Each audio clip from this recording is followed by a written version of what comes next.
Does he usually respond? He may not, but as long as we give him 10 seconds, he should be good. Yeah, he Okay. doesn't have a mic. I'll count to 10.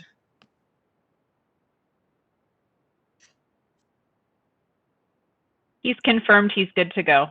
All right, very good. Welcome, everyone. I, Councilmember DeMichelle, call the June 15th Council Study Session to order. Due to the Governor's Proclamation 20-28 relating to the COVID-19 emergency and open public meetings, this meeting will be held entirely remotely. There are multiple public comment opportunities at tonight's meeting. First, there is a general public comment opportunity at the beginning of the meeting, or second, you can make comments after the presentation and council question and answer period on each of tonight's agenda items. Council President Hunt will also share a summary of any comments that have been emailed regarding tonight's agenda items. I will now take roll call of the council members in attendance. Please say here when I call your name. Councilmember Goodman. Here. Councilmember Hall. Here. Council President Hunt. Here. Councilmember Martz. Here. Deputy Council President Ray. Here. Councilmember Walsh. Here. Everyone is in attendance. The first item on the agenda is public comment. If there is anyone on the call now who would like to make public comments, but did not sign up to speak, please raise your virtual hand. If you are on the phone, press *3. If you have joined by computer or smartphone, look for a hand icon.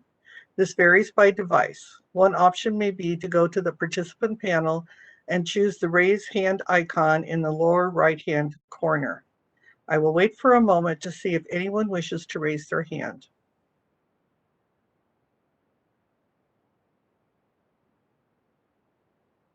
Clerk, has anyone signed up to speak or indicated a desire to speak this evening?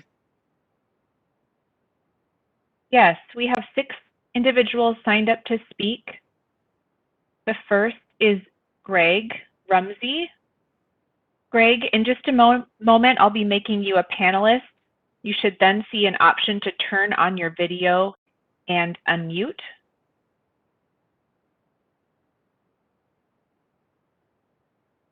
And Clerk Geiser, do you want me to read the guidelines for citizens comment, or? Oh, my apologies, yes. Okay, thank you. So citizens' comments are an important part of the public process. We take them seriously and factor them into the decisions we make. Please direct your comments to the whole council and not to individuals. While this is not a question and answer session, we will contact you to follow up if needed. When recognized, please unmute your microphone, state your name, address, and relationship to the city, speak clearly and pause frequently. Please limit your comments to 5 minutes and remute your microphone when done. If you do not respond after your name or phone number is called, or if your connection is lost unexpectedly, the meeting will need to proceed. You are encouraged, if that happens, to rejoin the meeting if able. Personal attacks, obscene language, derogatory remarks, and disruptive behavior will not be permitted. Clerk, can you identify the first person who has signed up to speak? Yes, we have Greg Rumsey who's with us. And Greg, I should mention that there's a public comment opportunity now, and then there's also one after the presentation for each of tonight's agenda items. So you can let us know if you'd like to make your comments now or later. I'd rather do them later. That'd be great. Okay, no problem. Thank you. Give me just a moment, Chair. The next individual who signed up to make comments is Waimatha Chiari. Waimatha, in just a moment, I'll move you up as a panelist. You should then see the option to unmute and may also turn on your video. And you have the same option to make comments now or under the agenda item you have interest in. Let us know your preference.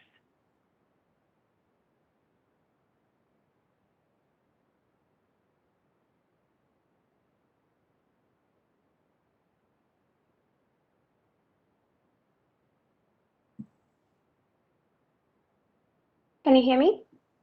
Mhm. Sorry Yes. about. I think I'd like to make them now. Go ahead. You have 5 minutes. Perfect. Thank you. Start the video as well. Hello. Thank you very much for this opportunity. I apologize. Just give me a minute. Let me just get the dog so she's a little quiet.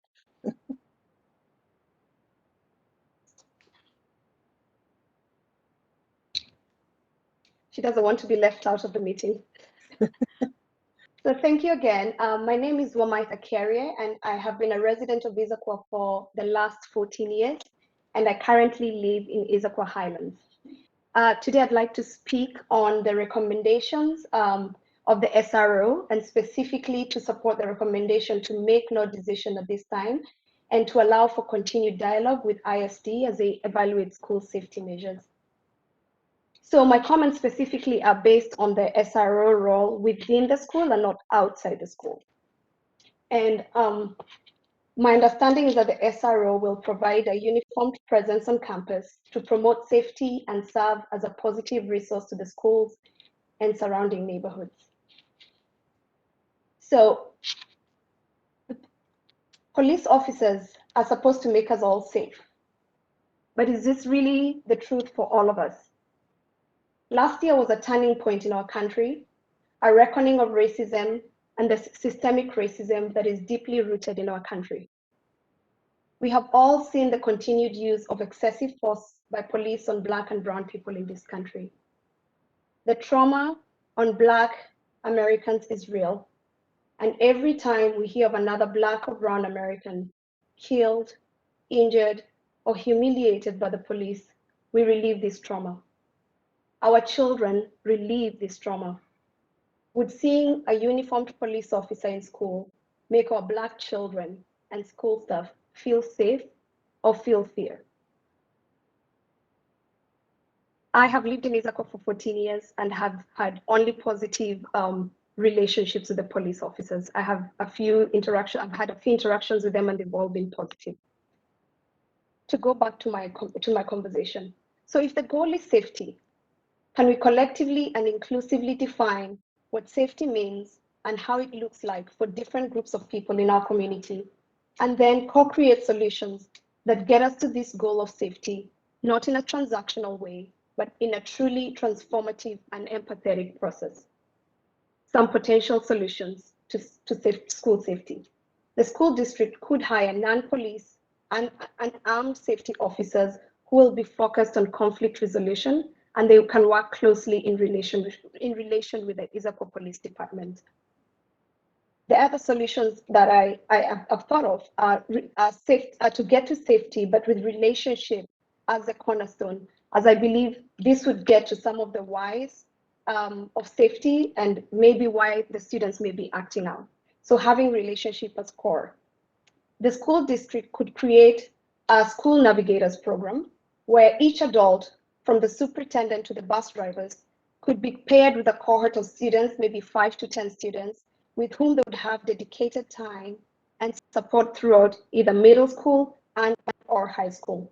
This would create a meaningful personal relationships, and these adults would be more in tune with the students to notice any behavioral changes and perhaps intervene where there may be behavioral issues, and that way the children don't get to that point of acting out and needing the safety issue that would be addressed by the SRO officer.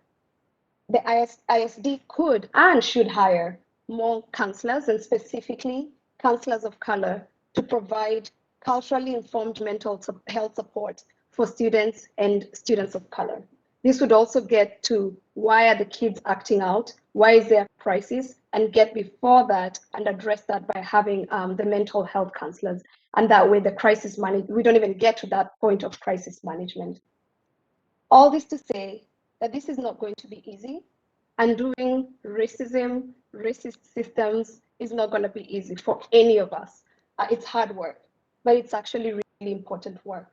Let us invest the time, be intentional, and get the impact of safety that we intend.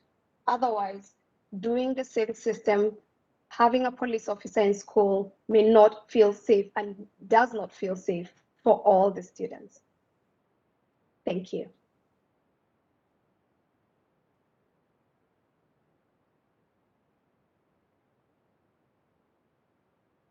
Our next speaker is Deborah Unibari. Deborah, I don't see that you've joined by computer, but if you are here either by computer or by phone, please let me know. If you're on the phone, you can press *3 to raise your virtual hand. And if you're here by computer, please send a message to the host in the chat. The next speaker after Deborah is Peter McDougall.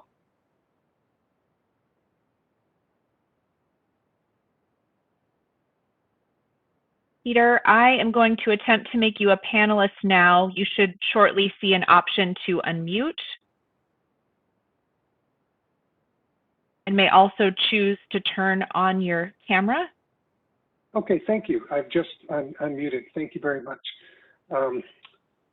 Yeah, I have 2 children in the Issaquah School District, so I find this topic very important to me, the SRO program.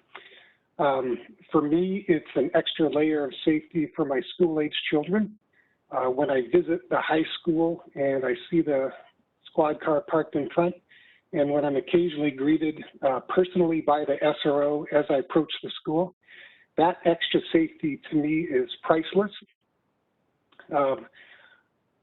Feeling that way, I do know that not everyone responds to police officers the same way, and I can certainly respect and understand that others, including students, can have a negative or stressful reaction to the sight of a police officer.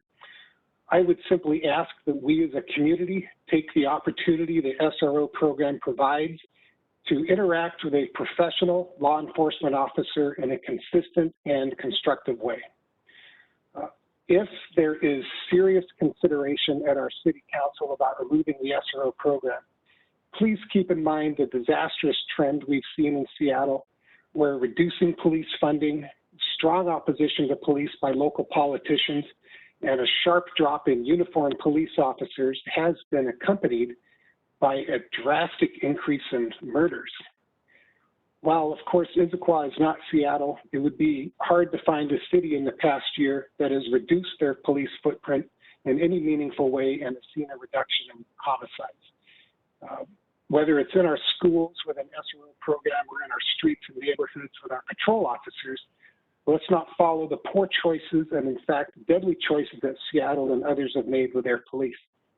Thank you.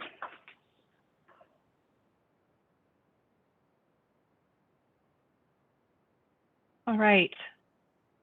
The next individual who signed up to make comments is Margaret Nartea. Margaret, I don't see that you've joined us by computer, but if you are here, please send a message by chat to the host. If you're here by phone, please press *3. The next caller is Mywal Gebrazibar. Mywal, I see that you've joined us by phone. I'm going to unmute you now. As mentioned earlier, you can make comments now or after the presentation on the topic you're interested in. You're unmuted. Hi, everyone. My name is Mawald. I have been living here in Issaquah since 2016. This is my very first time joining these meetings. So I'm mainly here to participate and understand what happens, and basically just my first time. So I don't really have that much comments. Maybe at the end of the meeting I might, but for right now I'm just here to listen. Thank you. I'm going to quickly see if anyone else who signed up to speak has arrived since the beginning of the meeting. As a reminder, if there's anyone who's joined the meeting who'd like to make comments at this time, please indicate by raising your virtual hand. That's *3 if you're on the phone. Under the participant panel, if you've joined by computer, you can also send me, the host, a message. Let me just monitor this for a moment.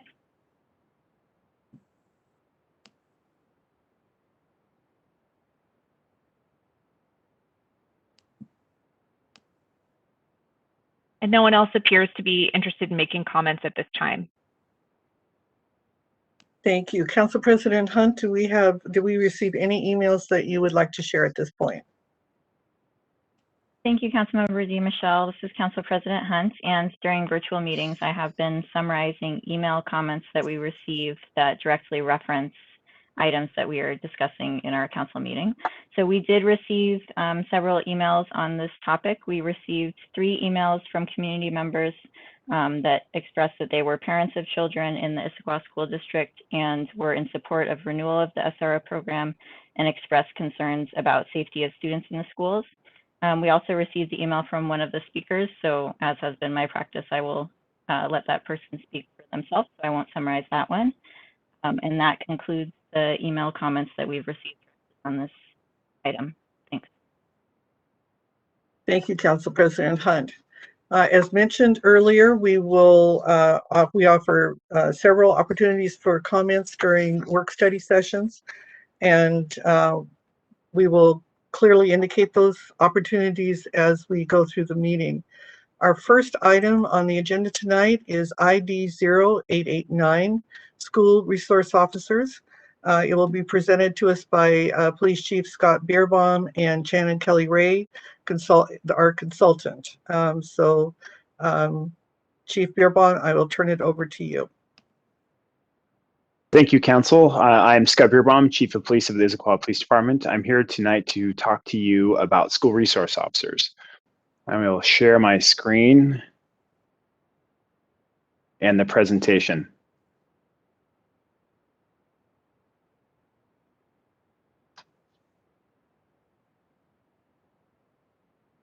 There we go.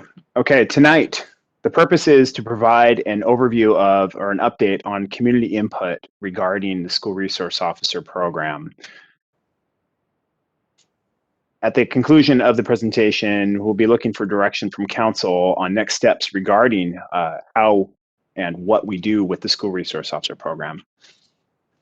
For a little bit of background and context, as part of the Police Accountability, Equity, and Human Services Action Plan, there is an action item to discuss the use of school resource officers within the schools. Now, in particular, we are speaking directly of the use of a police officer within Issaquah High School and Issaquah Middle School as part of a memorandum of understanding with the Issaquah School District. Now, currently, we have an MOU that has been enacted for the last 3 years that is due to expire June 30th of 2021. Prior to that, the initial SRO program was started over 20 years ago in 2001 and has had consecutive memorandums of understanding for that program within the schools.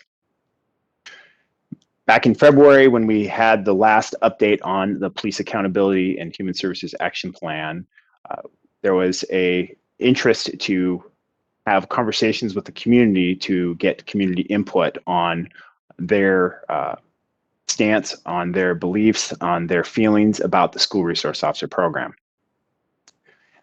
During the month of May, the city performed 3 listening sessions, identified and or working with the school district, listening sessions for the community, parents, and students. Before I go further, I do want to express appreciation for the collaboration and the work from the Issaquah School District. They've been working and examining this issue on their own, and they were very helpful in helping us connect with parents and students, and we do really appreciate their collaboration in us being able to have those listening sessions and to be able to get more information. As part of the community listening sessions, we held them on May 5th. We had a community listening session. We had a family listening session on May 19th, and then we also had a student listening session. Again, the intent of the listening sessions was to allow the community members, family members, and students to be able to express their experiences, their thoughts on the program, and even make recommendations if they saw fit for how we can move the school resource officer program forward, or what we should do with the school resource officer program. I want to thank the community members, the families, and the students that all participated. I think there was a lot of good and valuable input from that. There was a lot of enthusiasm and engagement, and I think that there's some good information that we were able to glean from the community members. In addition to the listening sessions, we also submitted a community survey. And the community survey asked a list of questions, and we received a decent response. To go a little bit further into that, I would like to introduce our consultant, Channing Kelly Ray of Channing Kelly Ray Consulting. She was brought on to facilitate the listening sessions and then also to review the data that came in from the survey. I'd like to introduce Channing and have Channing speak a little bit. I'll stop sharing at this point in time and to allow Channing to describe the themes that she received from the survey data and also the listening sessions. Channing? Thank you so much, Chief Birwama. Thank you, council members and community members for your time and your attention tonight.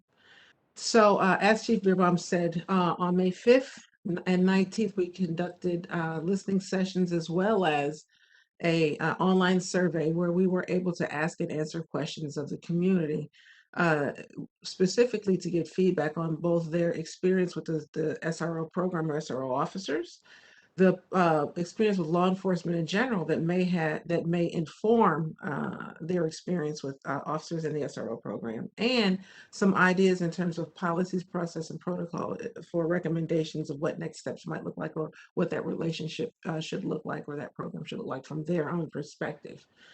I will start first with the listening session. And so the hope was that in facilitating the conversation, people would be able to share their lived experience, share their insight, or share their perceptions based on the SRO program and their experience with that program. We recorded the sessions for both the community members, and we also recorded the session for family. So you have at your disposal the raw data that has the audio and video of those conversations. And a future date, we'll make sure that you have an edited, clean and edited version of a transcript of both as well. That'll be available for both you and the community. The student session was not recorded. The reason it was not recorded in terms of audio video is because these were children, they were minors. There is a higher level of standard to secure their participation and information in that. And the concern is always that, you never know what students who are minor children will say and how they will contribute. And the hope is that they would be able to have an environment of psychological safety to be able to share that insight and not have to see that become a living document, so that what may or may not have been a statement that in 20 years from now, 10 years from now, they may have a different perception or insight, or may have expressed themselves differently. The desire is that they can speak now and represent themselves as students and children in this program, but not have to be subject to public scrutiny both now and years in the future, where it may or may not positively or negatively impact their lives, both now and in the future. So their insight and feedbacks were recorded, and that was captured and shared. With regard to the survey, we had 265 people respond to the online survey. We did a disaggregate of data so that we could capture demographics information for folks that participated. So we could ask and had them answer their age, their relationship to the district, whether or not they were a family member, a parent, a current student, former student, and so on. We were able to ask what their primary language at home was, if other than English, and other information that you have with you in the report. You also have all of the raw data of that report. So everyone that asked and answered, no one self-identified, no one's name, no one was ever asked their name, and they weren't even given the option to include their name. So it was an anonymous survey. It was designed so that the IP address of any device could answer one time, and then people would be able to go on, and so people could only answer once. So you have 265 responses that are individual and unique. So we're pretty sure that there aren't repetition in terms of a single respondent answering many times for the survey. So I'll go into now some of those insights. So when it came to an analysis of the online survey for the 3 questions that were asked, and I'll give you those 3 questions specifically. Number 1, what has been your experience with the Issaquah School Resource Officer Program? Number 2, what has been your experience with police in general that might have influenced your perception about school resource officers? And then finally, 3, what policies, process, or rules are necessary to help promote trust, respect, and community building with the police? When those responses were categorized, they were put into, those 3 specifically were put into 3 different buckets. The first was the categorization is that it would have either a positive sentiment score, a neutral sentiment score, or a negative sentiment score. So a respondent's answer had to clearly articulate in some manner a positive sentiment in order to be categorized as a positive sentiment score. A respondent's answer had to clearly articulate in some manner a neutral sentiment toward either SRO officers or the SRO program in order to be categorized as a neutral sentiment. And then finally, a respondent's answer had to clearly articulate in some manner a disapproval of SRO officers and or the SRO program in order to be categorized as negative. There were some responses that where a respondent may have said something, for example, like, I don't have a personal problem with police officers. I think that they're kind and they're very nice, but I think that the SRO program is a negative thing to have in schools, and I don't think that we should have it. That's a hypothetical example. And so how would you categorize one like that, where it seemed to be a little positive and a little bit negative? And at the end of the day, based on the metric that was created for this, the walkaway sentiment had to be germane to the question. So if the question they were responding to was question number 1, what has been your experience with the Issaquah School Resource Officer Program? In order to be classified under one of those sentiments, to say that police officers in general are nice, I don't have a problem with officers, but the SRO program, I think, doesn't belong in the school, that would have been categorized as a negative sentiment because it was germane to that question.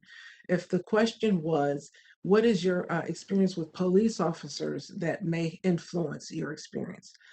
Someone could have said hypothetically something like, I think that SROs are, I could care either way whether they are there or not, but I think the police officers, based on the information that I see in the media, are negative. They're a bad influence, and they're historically have bad relations with the community.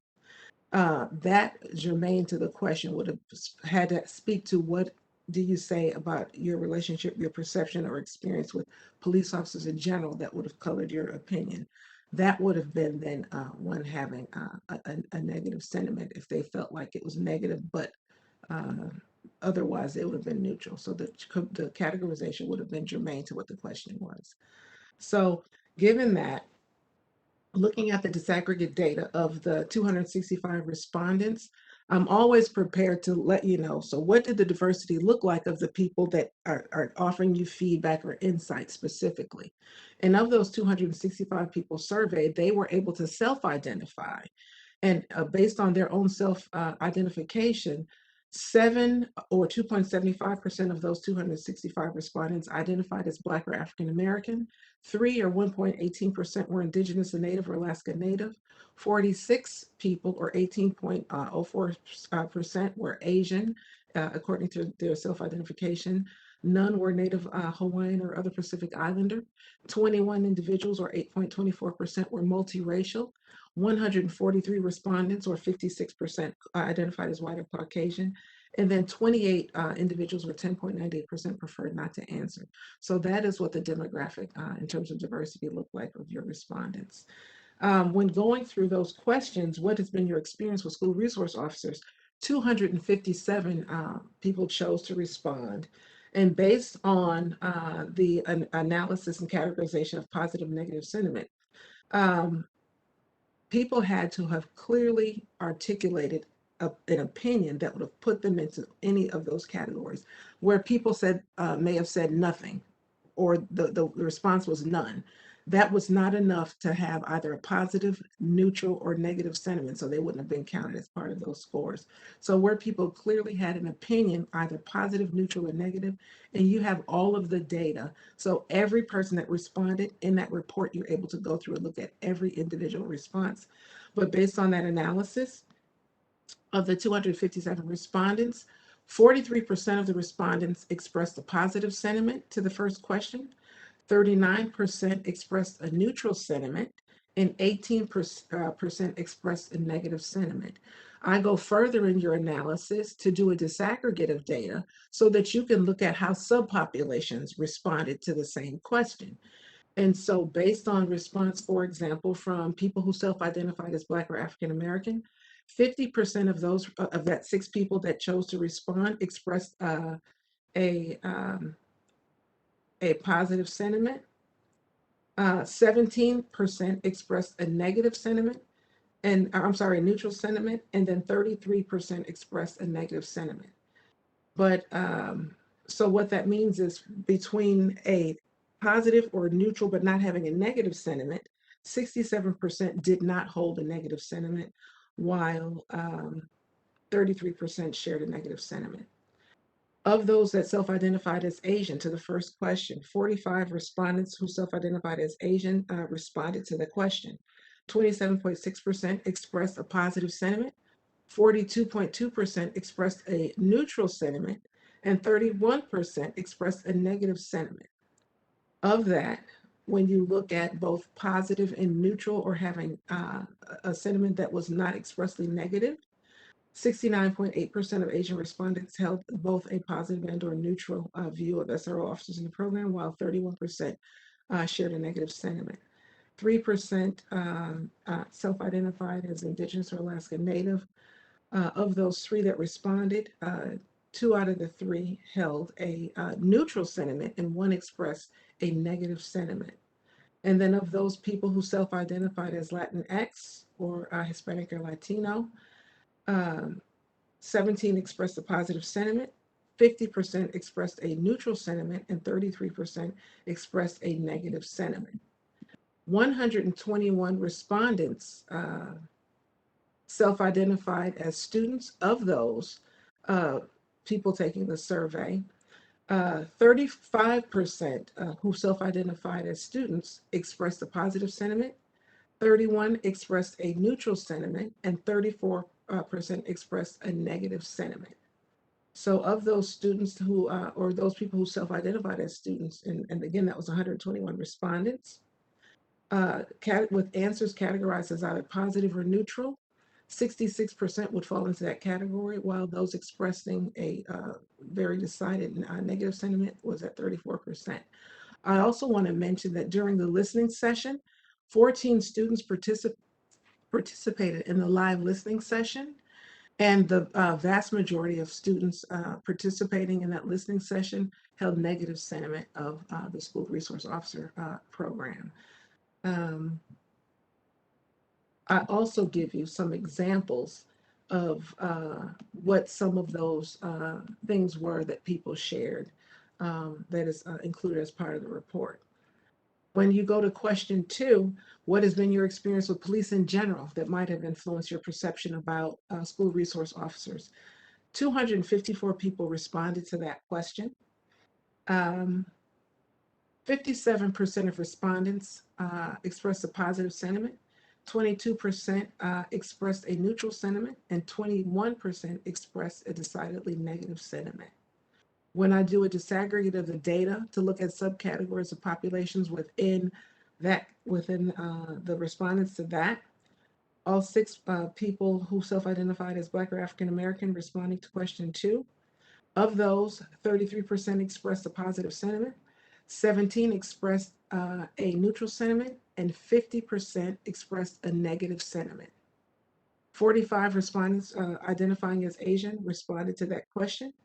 Of those, 34% expressed a positive sentiment, 18% expressed a neutral sentiment, and 48% expressed a negative sentiment. 3 people identified as Indigenous, Native, Alaska Native. Of those responding to that question, 33% expressed a positive sentiment, and 66.6% expressed a negative sentiment. 5 respondents who self-identified as Latinx or Hispanic or Latinx. Of those, 0% expressed a positive sentiment, 40% expressed a neutral sentiment, and 60% expressed a negative sentiment. And so when there's an analysis of the comments and statements that are made, you had people offering feedback from across the board. Important to note when it comes to experience with school resource officers and police officers in general, most of your respondents expressed that they had no direct experiences or interactions with school resource officers or police. Many who shared negative sentiments did express that they were influenced by either representations of law enforcement in the media, informed their perspectives after having spoken with Black or African American or BIPOC, and BIPOC is an acronym for Black, Indigenous, and People of Color, friends or colleagues or peers, their minority peers or trusted people in their lives. More students there are more students that have a negative sentiment with regard to policing in general at 51%. As opposed to SROs, and that was at 34%. So people seem to have a stronger opinion with regard to law enforcement in general, as opposed to SROs specifically. Some of the feedback from the listening session was, and I will quote things that were shared both in the listening sessions and in the survey. Quote, I've always appreciated having them in my school as it makes me feel safer from danger. When we have a lockdown and there was suspect of a shooter, I felt much better knowing they were there, end quote. Quote, researched the position at various schools nationally, including videos of interviews of students and parents whose schools underwent mass shootings, end quote.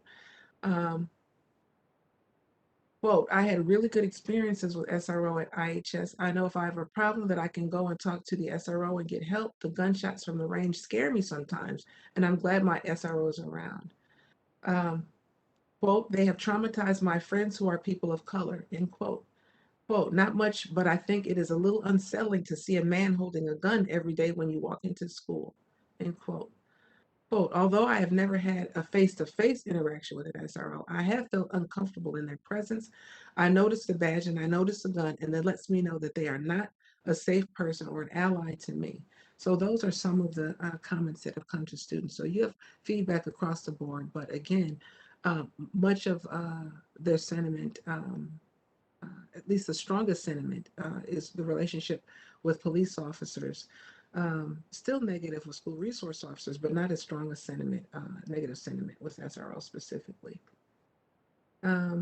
Feedback from family members from the listening sessions. And again, this is all included that is taken directly from the transcript, line by line, from feedback from community members and family. One is, I have just a little thing to share. My daughter's at Skyline, and I had her help me complete the survey that was sent out, and she said she definitely feels safer with the school resource officer on site and has never had a negative experience, except he calls her young lady and asked her to remove her rollerblades when she wore them in the halls. So other than that, she's had a positive experience, and it makes me feel good when I drive in, when I used to drive in and see the vehicle parked out front, because I do think it can be a deterrent. So that's so that we don't have them. We haven't had a negative experience.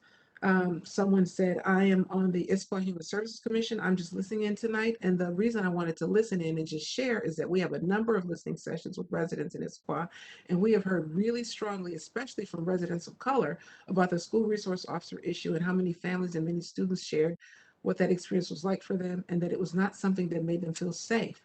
It made them feel targeted. It made them feel separated from other students and more vulnerable. And so it's not my experience to share because I don't have firsthand experience, but I do have a child entering in the district, and I'm really excited about it. But I wanted to share that tonight, and just to say, I know this is a really complicated issue, and I don't question anybody else's experience, but I wanted to share that, and it's really important.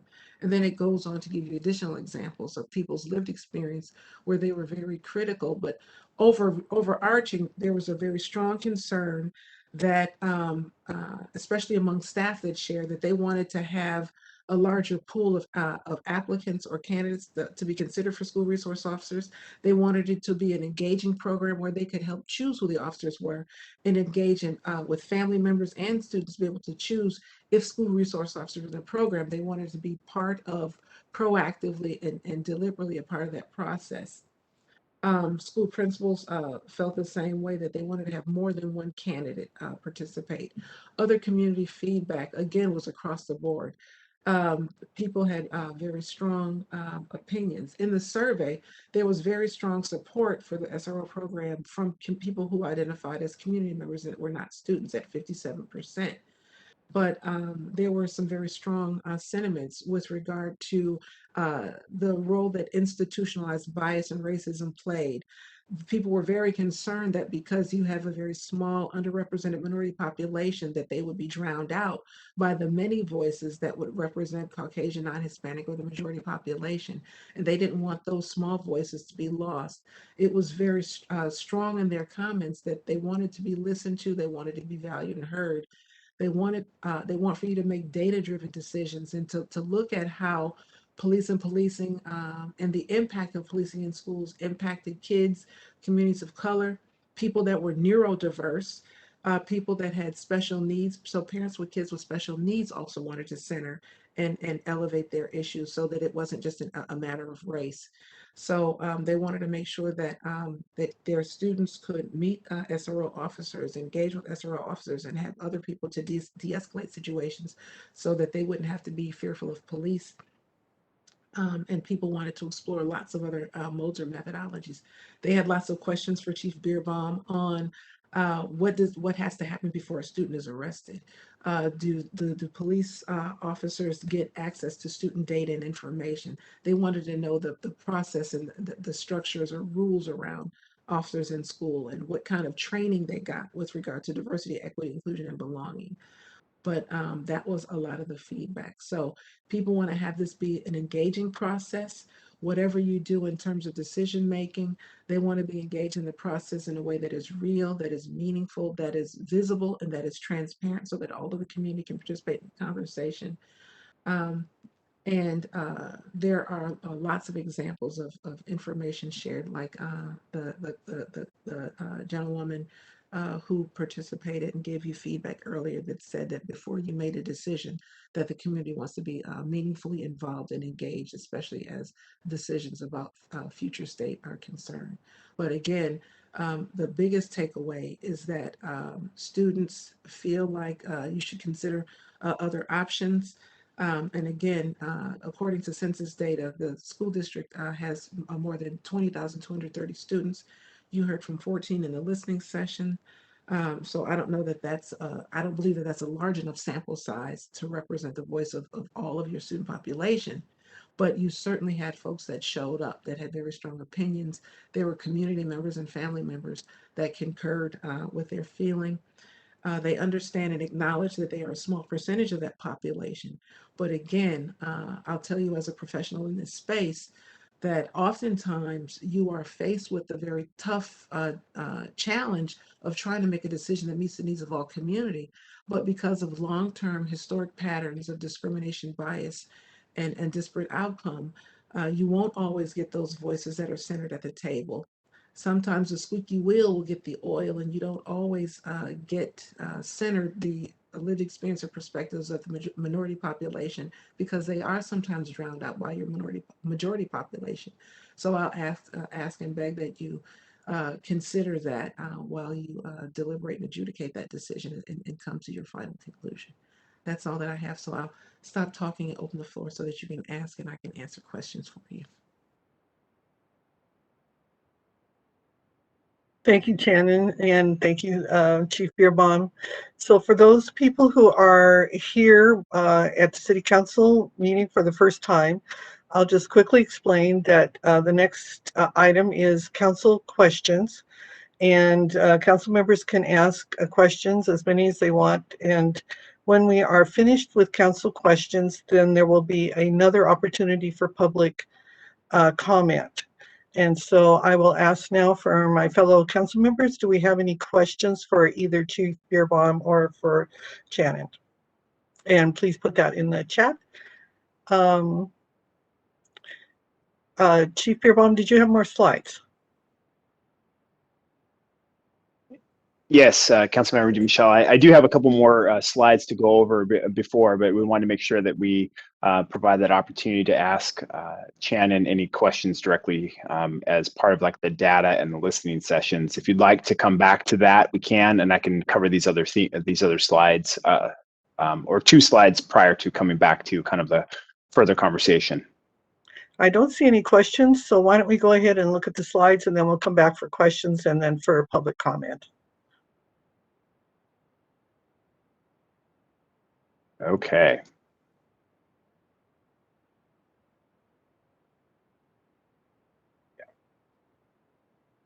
Okay, back to the overall presentation.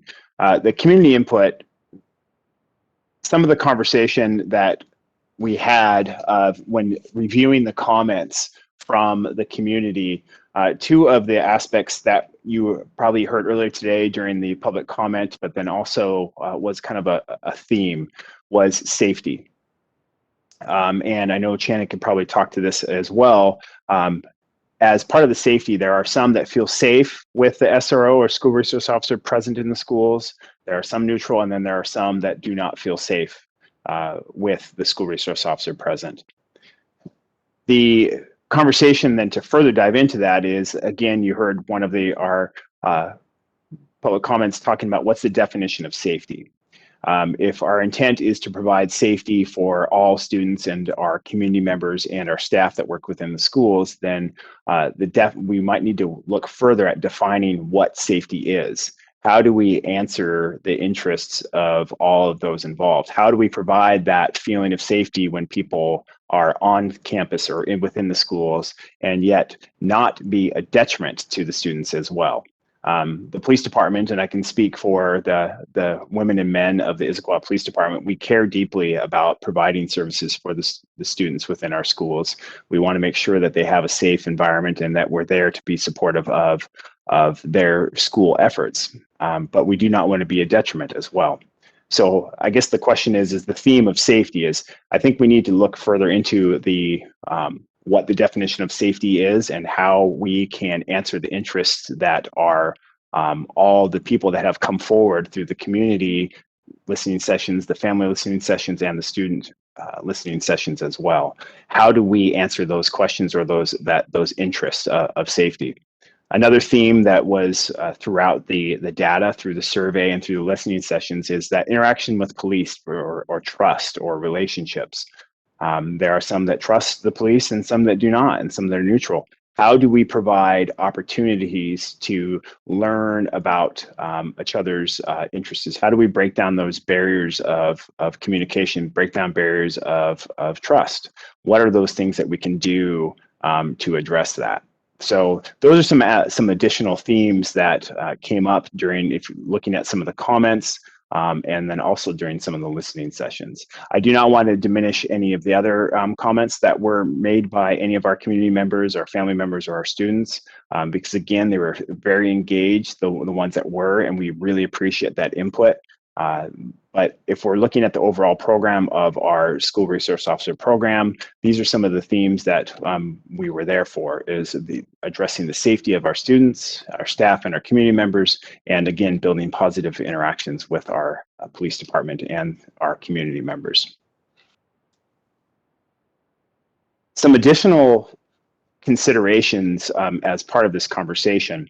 During the last legislative session, the legislature passed a new House Bill 1214 that specifically addressed school safety and security services, or any sort of agreements that school districts have or with either law enforcement or any sort of school security services that they provide for a school district. As part of that bill, there are increased reporting requirements for types of incidents, complaints that receive against security services, and or demographics of those that are involved within either law enforcement or security interactions in a school. There's increased training.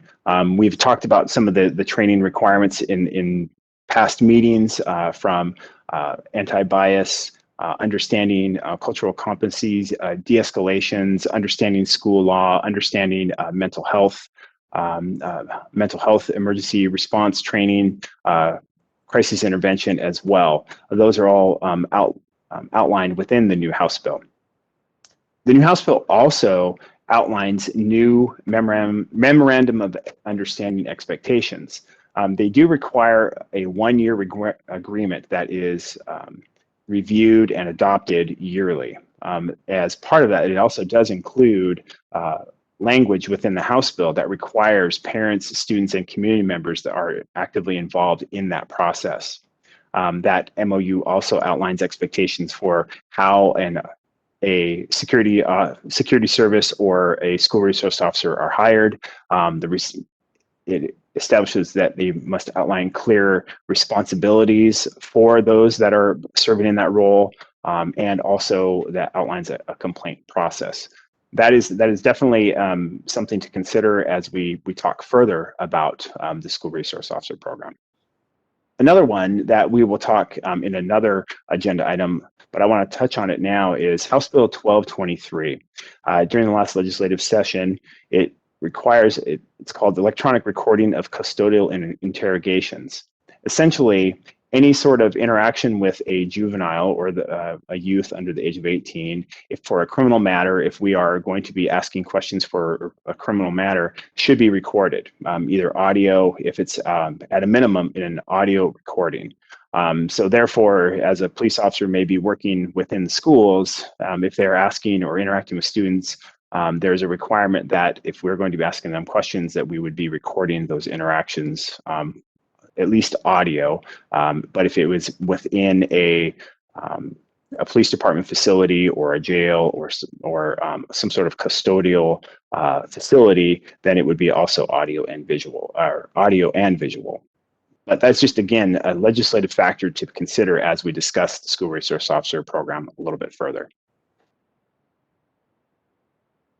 I can continue on to our recommendations if you'd like to ask questions first, or if you'd like me to continue on to options. Deputy Council President Ray does have a question.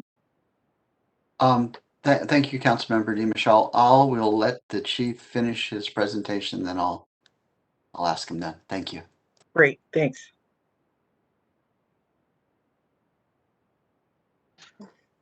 Some options for the council to consider and that we are looking for direction on is how to move forward on the school resource officer position. We have outlined three options.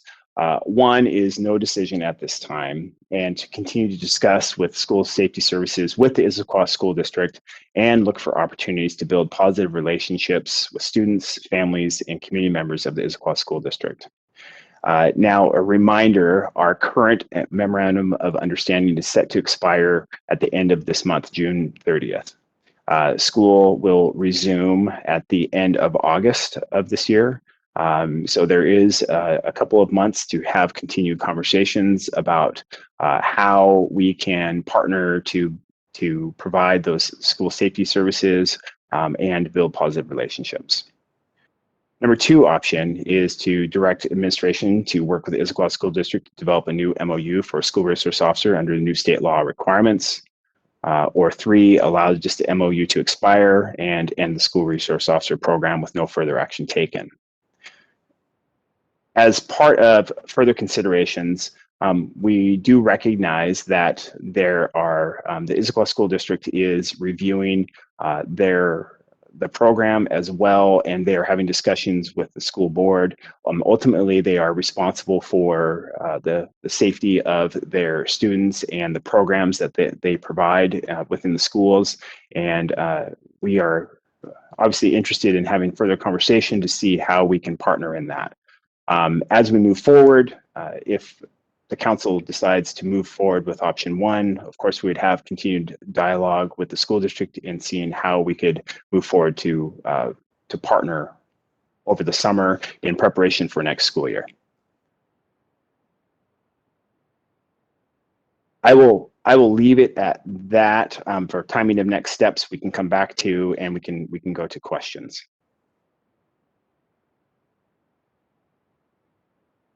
Deputy Council President Ray? Thank you, Councilmember DiMichele. My instincts to let the chief continue are good. He answered 2 of my 3 questions in that last slide. So thank you very much. I was curious about the expiration date on the current MOU. And then just to be clear, House Bill 1214 that sets out the new standards for the MOUs, is that in effect now, or does that take effect at a future date? So are we bound by those requirements in negotiating a new MOU with the school district? Should we go that way? I believe it actually comes into effect in July. I'll have to review that for sure, but I believe it comes into effect in July of this year. Okay, so for all intents and purposes, we would be, if we moved ahead with an MOU, be bound or be guided by the provisions of House Bill 2014. Best practices would say that we should follow 1214. Okay, great. Thank you. Thank you. Councilmember Walsh? Thank you. This is Councilmember Welch. Chief Beerbaum, obviously school is only in session for part of the year. What does your officer who is assigned as an SRO when school is not in session, what do they typically do? What is their role? Typically are those who have been assigned to school resource officer position in the past get reassigned to help with patrol services, or if there is another division that is in need of assistance, either investigations or traffic, we have moved our staffing around to address whatever the needs we do have within the department. And I assume that applies to this last year when school has not been in session. Your officer was rather out in the community? Correct. Our officer has been out in the community and reassigned to assist with patrol services. Thank you. Are there any more questions from council members?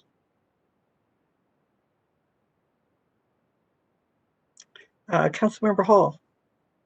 Thank you. Just a quick one. This is Councilmember Hall. First and foremost, thank you both for the very detailed presentation and a lot of really great information for us to work with. So I appreciate it very much.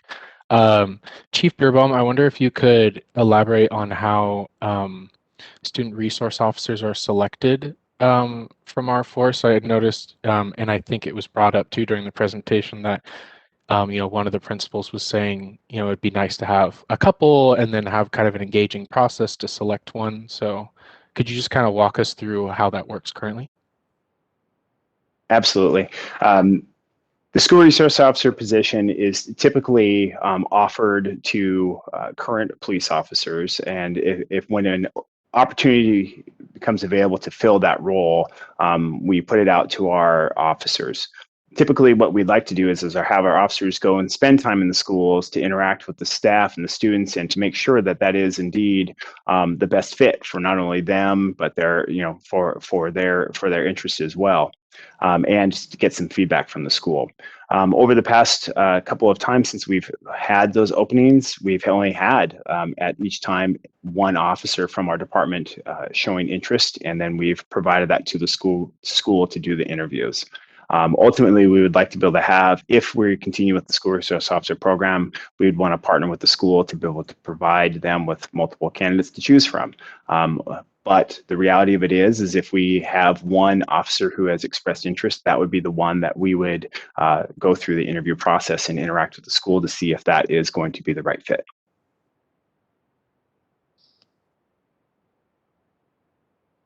Are there any further questions from the council?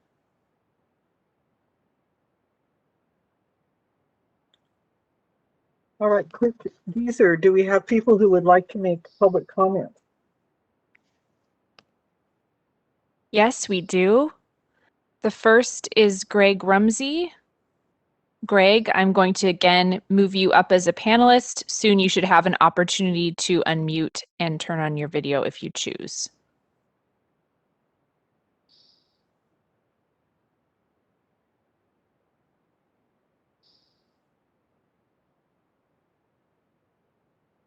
Go ahead.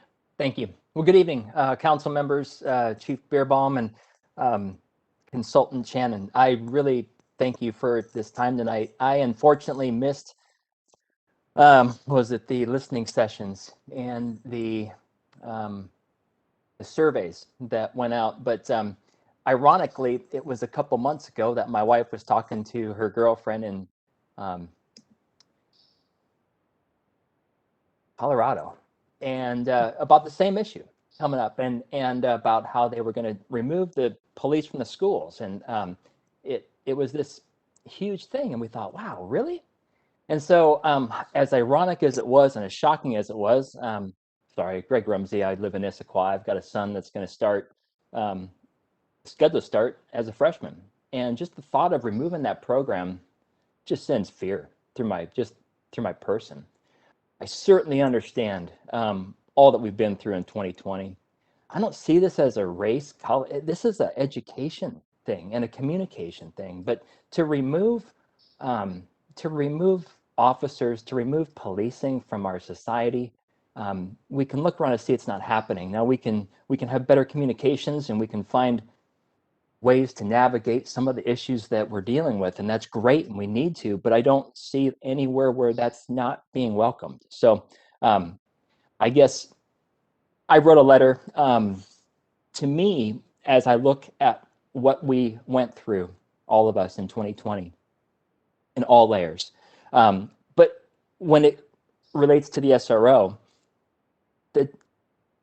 definition, reads to help build and maintain relationships between police, students, families, staff, administrators, school resource officers, promote a safe learning environment, and act as educational resources. That's exactly what we need them to keep doing. And we need to give them the tools to do it in a manner that is conducive. I mean, we're not going to be able to solve everyone, but to take that, we're not going to be able to make everyone happy with the decisions that are made. And I recognize that.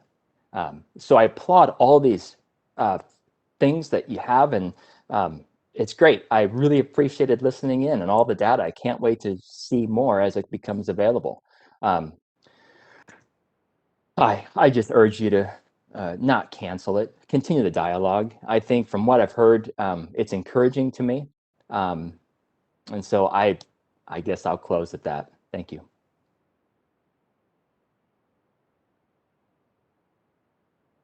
The next speaker is Deborah Yenerby.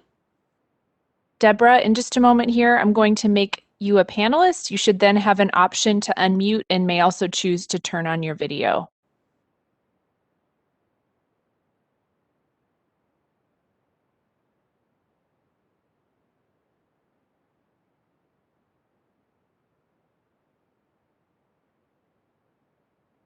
Deborah, are you able to unmute?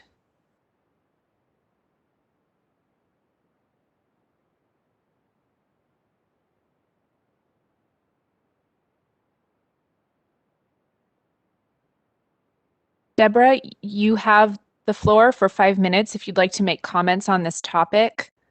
Going to attempt to unmute you. Hello, are you with us?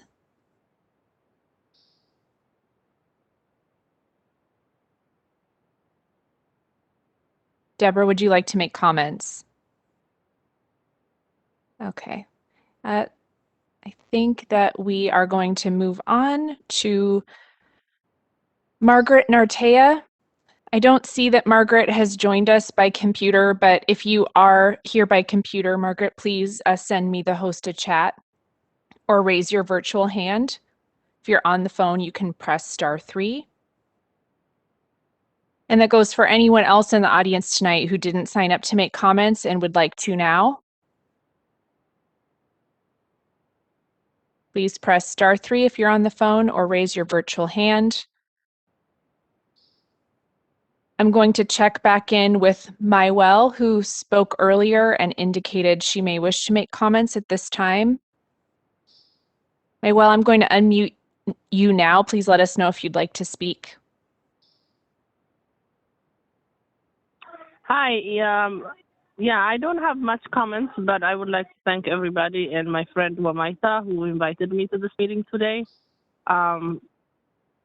And I will be part of this from now on, going in part of the meetings. But for today, was good to participate and listen. Thank you. Thank you. And I'm taking one more look here, but it does not appear that we have anyone else desiring to speak under this topic. Thank you, and we're so pleased to have new people at our meeting. Thank you for being here, and we do hope you'll come back again and again. Chief Beerbaum, did you want to make some more remarks before we get into council deliberations? Yes, I'd like to add a couple other items to this for consideration. The SRO program is current state. As we continue to see growth and development within our city, we will be adding additional schools within the city limits. And again, this conversation was directed at the school resource officer at Issaquah High School, Issaquah Middle School, and serving just schools within the city of Issaquah. We are expecting, an additional high school and additional middle school to come online. And so as we discuss how we provide services or how we choose to interact with the schools, we do have to consider capacity and geography as well. So as we continue to discuss how we provide these services, what are those best ways and most efficient ways to provide those services? So that's just an additional aspect to consider when discussing this. And then I can pull back up the slide of the options if you prefer, as the council provides or has additional questions or has input, if you prefer. Yeah, I think we're fine. It's good for me to be able to see everybody when we're doing deliberations. So if somebody needs it though, please just let me know. So this is time for council commentary. And so put it in the chat if you would like to say something, and I will call on you. Deputy Council President Ray, I think you're first. Thank you, Councilmember DiMichele. This is Chris Ray. A couple of thoughts. It's really important to me that everyone feels safe in their schools. I think it's very important.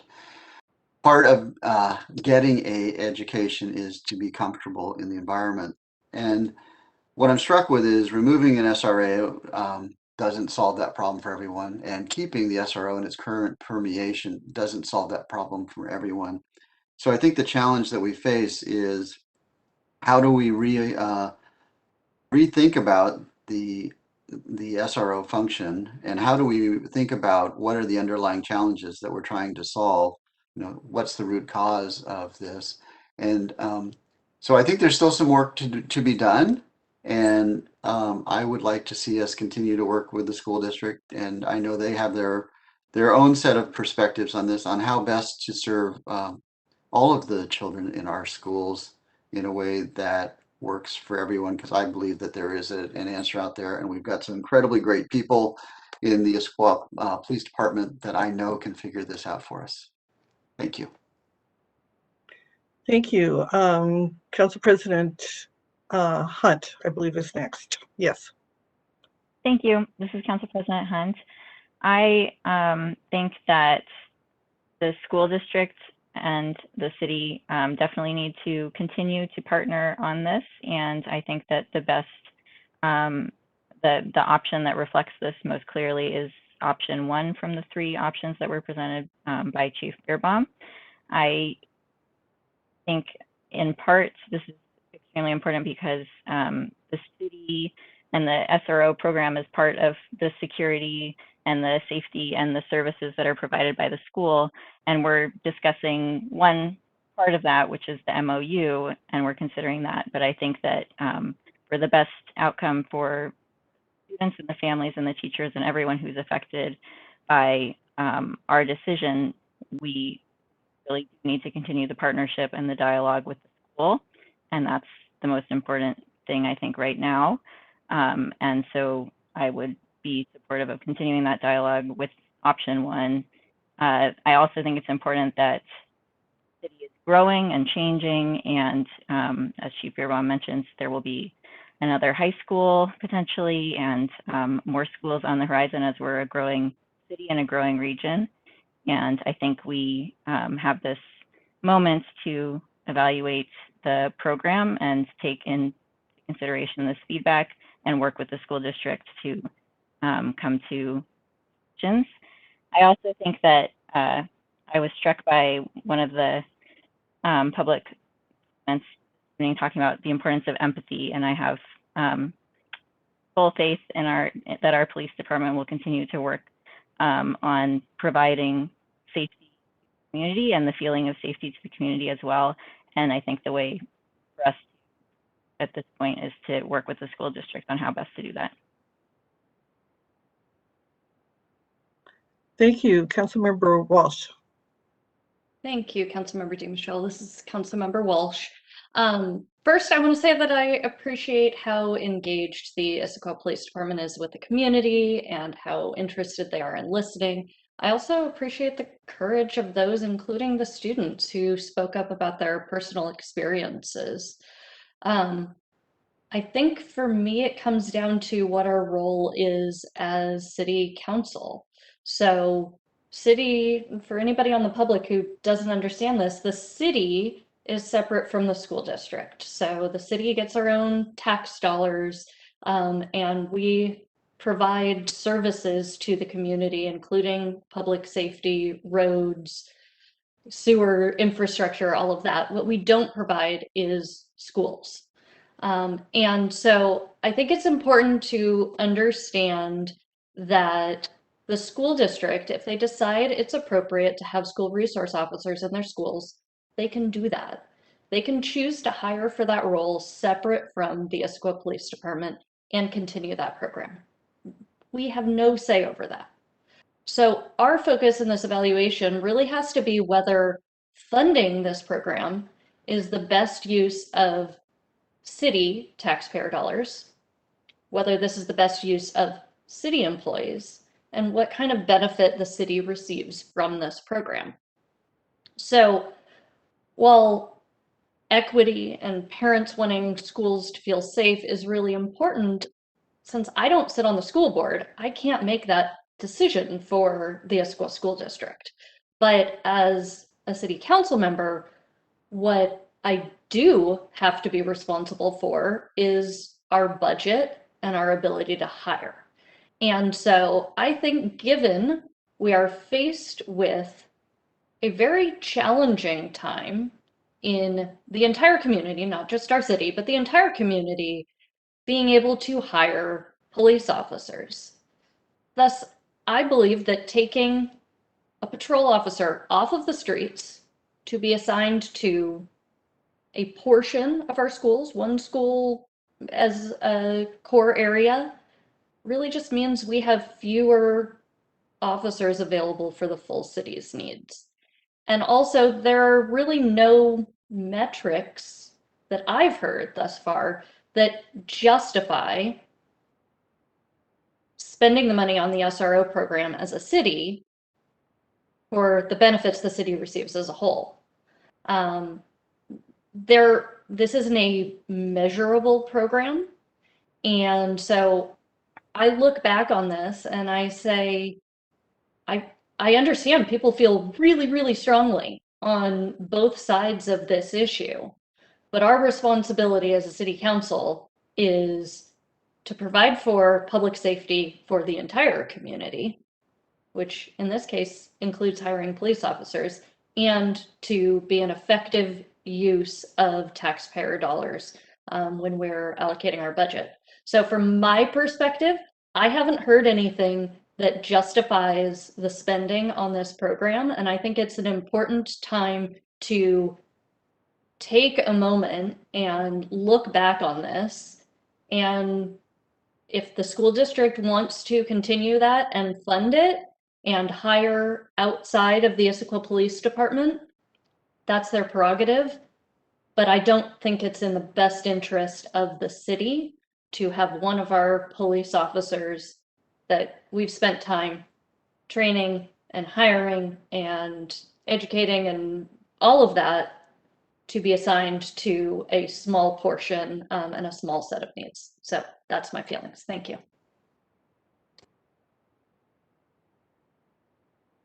Councilmember Martz.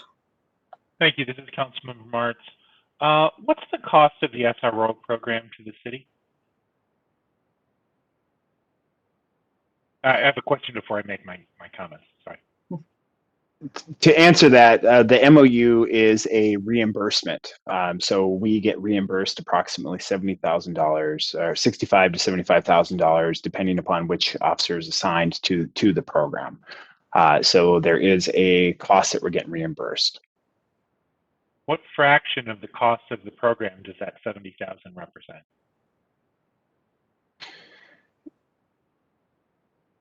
I can give you a different answer, maybe for your question. We do spend approximately 9 months, 40 hours a day, or 40 hours a week for 9 months in the schools. So we are talking about, 3/4 of the service or the FTE is spent there. So salary and benefits for a school resource officer or for a police officer is approximately $120,000 a year. That's an approximate, number, again, depending upon different variants. But then we also do have the SRO does get called out of the school for other issues throughout the course of the year. So it's approximately, again, $65,000, $70,000 that we're reimbursed by the school for that function.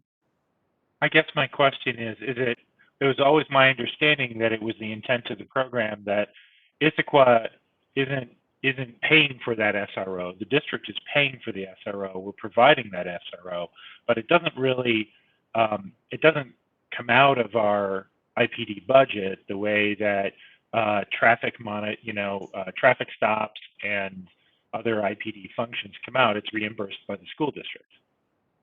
Correct. It's a reimbursed service. Okay. So I support option 1. I believe that, first of all, I appreciate the report that we heard today, the facilitation by Shannon Kelly Ray. I hope I'm pronouncing your name correctly.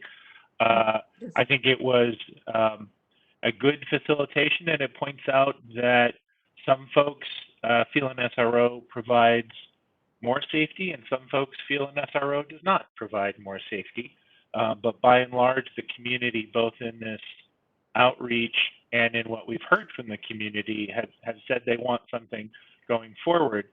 In the spirit of our ongoing diversity, equity, and inclusion efforts, I would hope that we would see, after there's been a conversation between the IPD and the school district and perhaps the community on ways that the SRO program can be improved, I would love to have that come back to the council. I feel like that's part of our charge because we have enacted this DEI action plan. And so I would like to know how that turns out, not necessarily as a gate to approval, but just to understand that we've done our part in overseeing that conversation and addressing the questions that were put before us over this last year and a half. But I have every confidence that the IPD will continue to maintain its professionalism and come up with solutions that reflect best in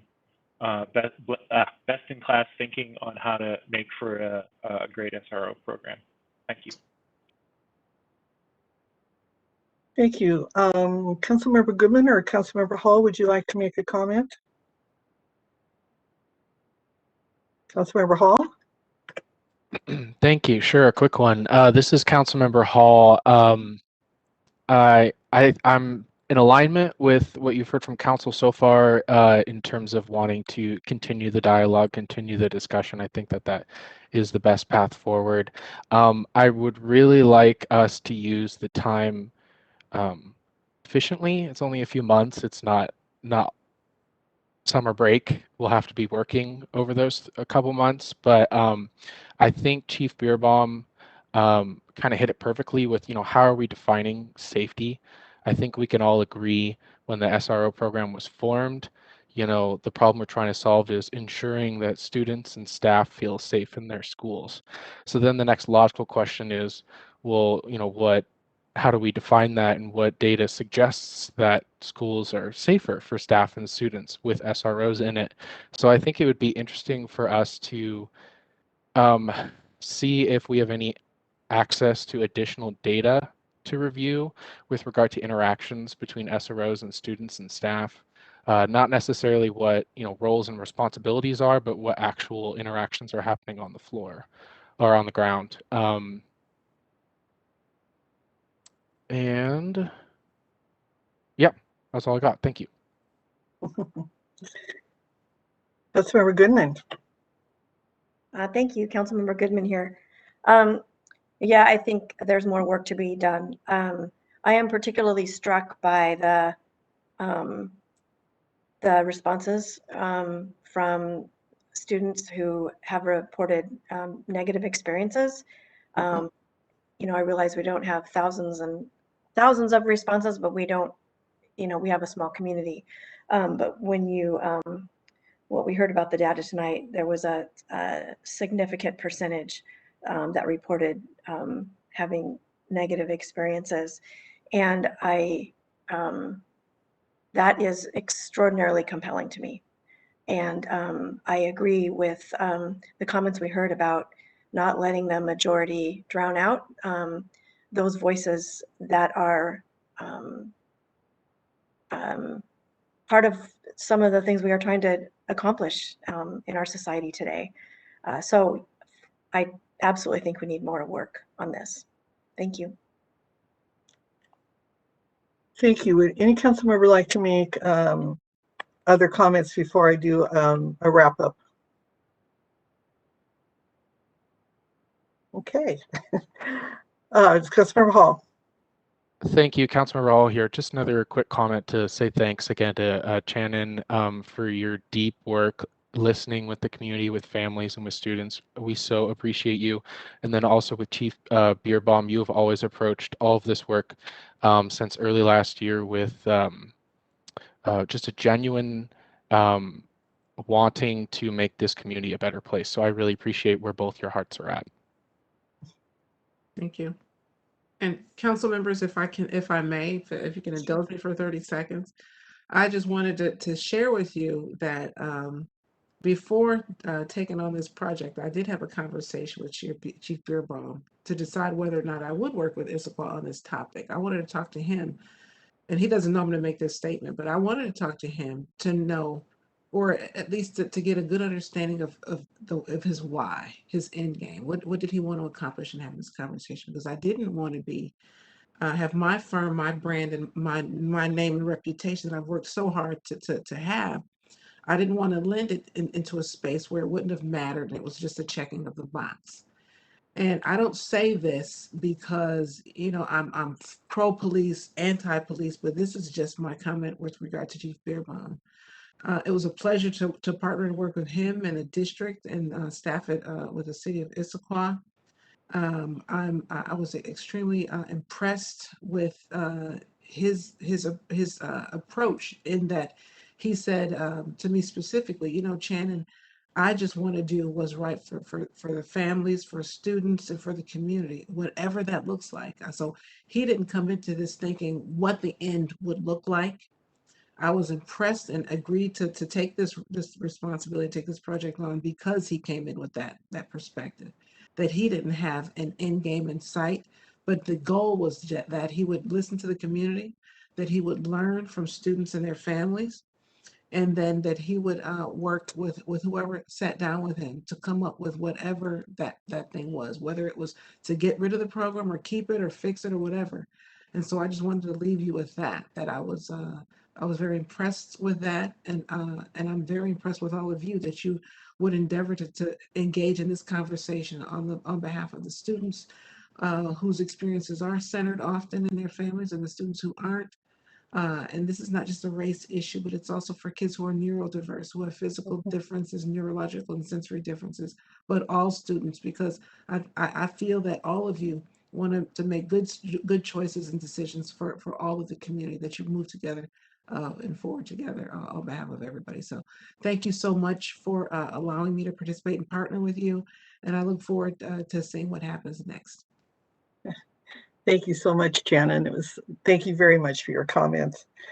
I'll just weigh in very briefly because I think people have said pretty much what I was going to say.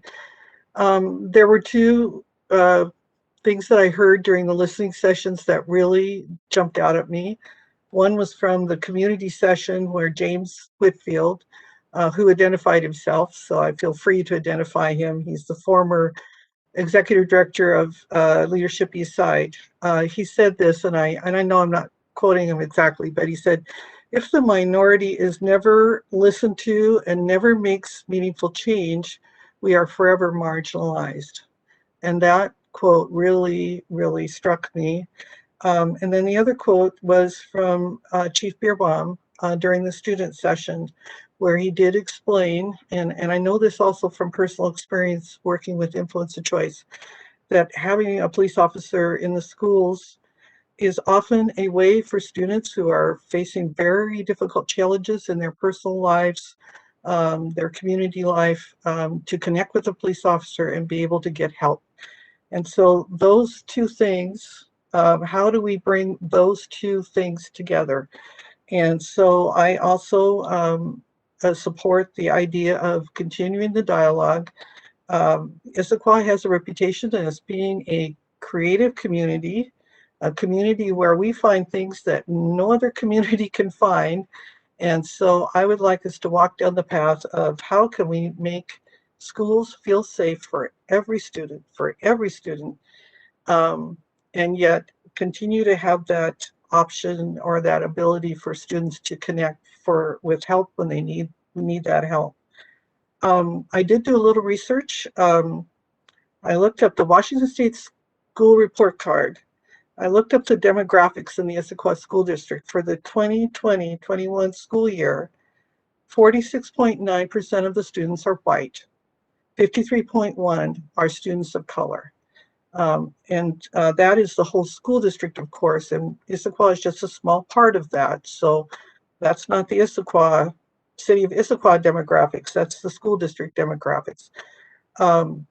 But when a majority of the students in the school district are children of color, we need to really be thinking about how do they feel, and that's a large group of students, and if they're not feeling safe, whether it's something that they've actually experienced or something that they experience through our media.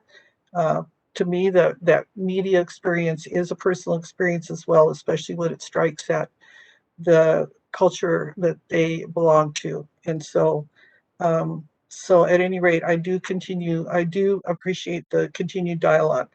To wrap up what I've heard from the council, I've heard that most council members would like to proceed with continuing the dialogue, even if that means letting the MOU expire at the end of June. It could be brought back to us later.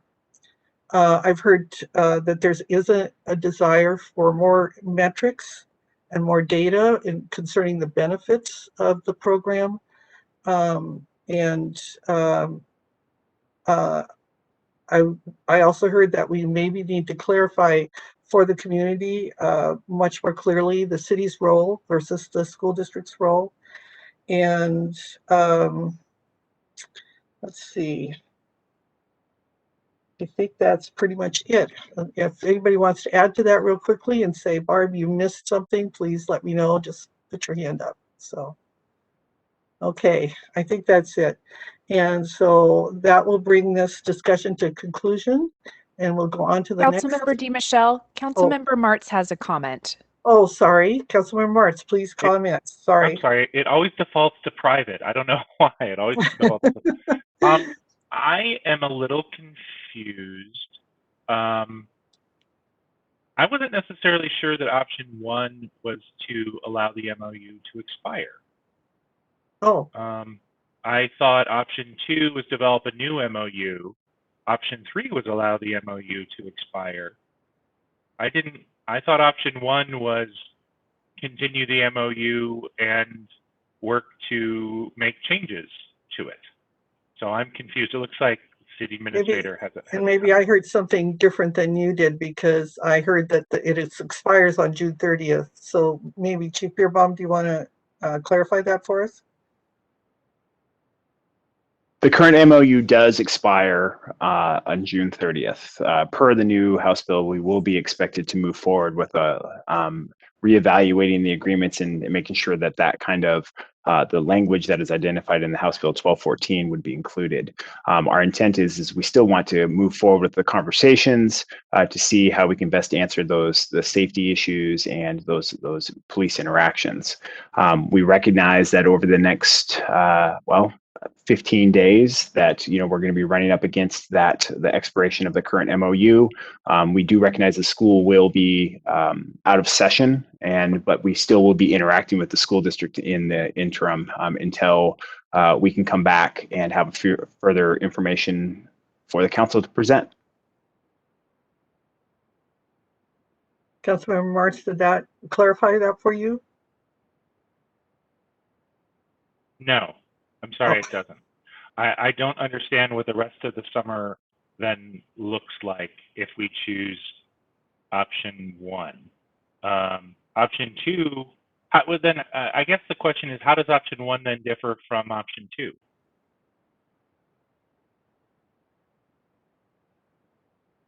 Option 2 is that we would just go right back to the school district and say we would like to keep SRO program as is. We would like to keep it as the current school resource officer program, and let's move forward and just look at renewing a new memorandum of understanding with the understanding that we need to answer to House Bill 1214. Number 1 is let's evaluate how we address safety and security.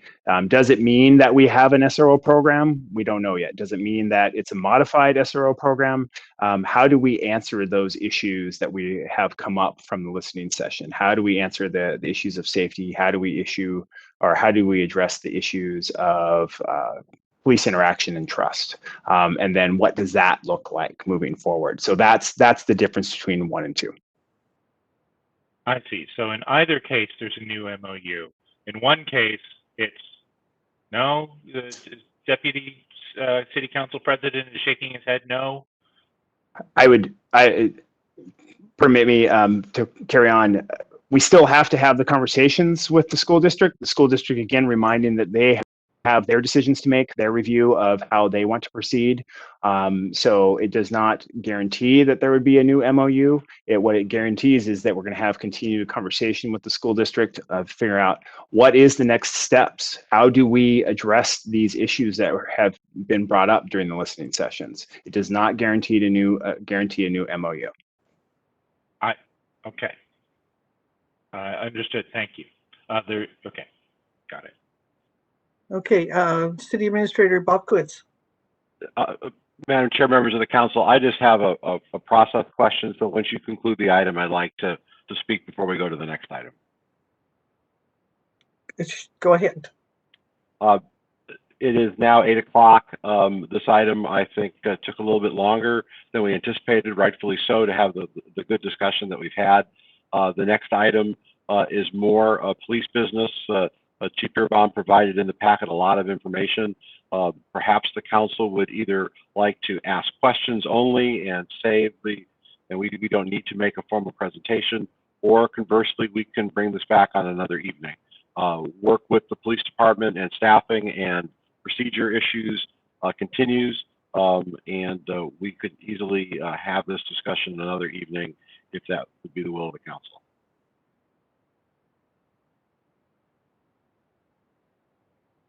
Would anyone like to weigh in or provide direction?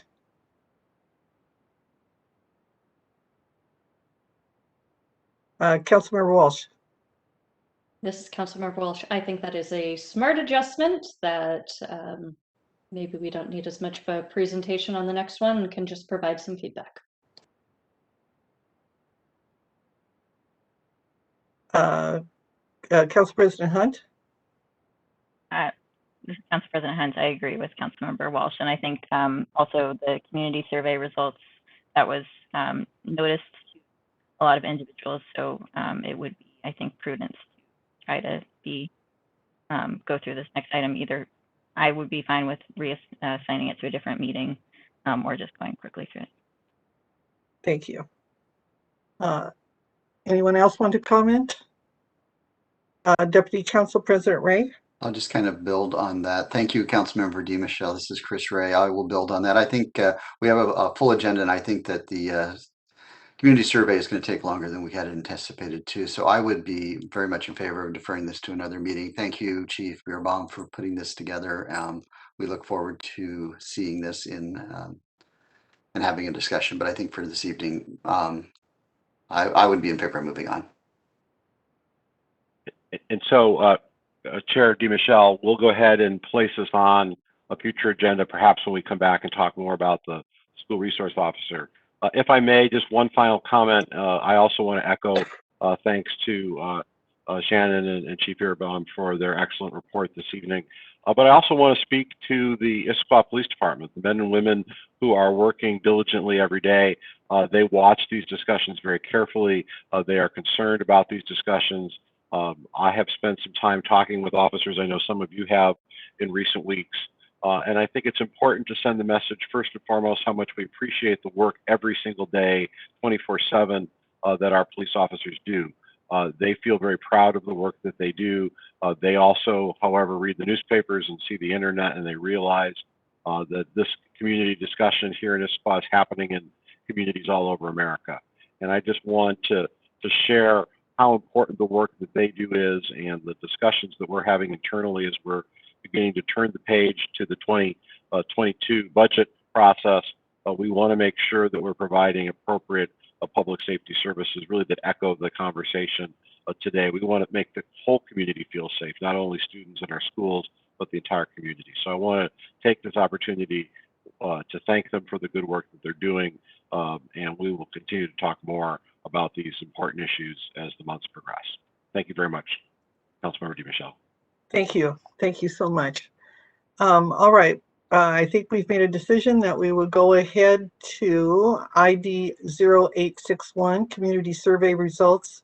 And this will be presented by Autumn Monahan, the assistant to the city administrator, and Ryan Murray of the ETC Institute. And so, and I know that Autumn has a presentation for us. Thank you, Councilmember DiMichele. My name is Autumn Monahan. I'm the assistant to the city administrator. Very excited to be here tonight to share the results of our community survey. And I'll share my screen.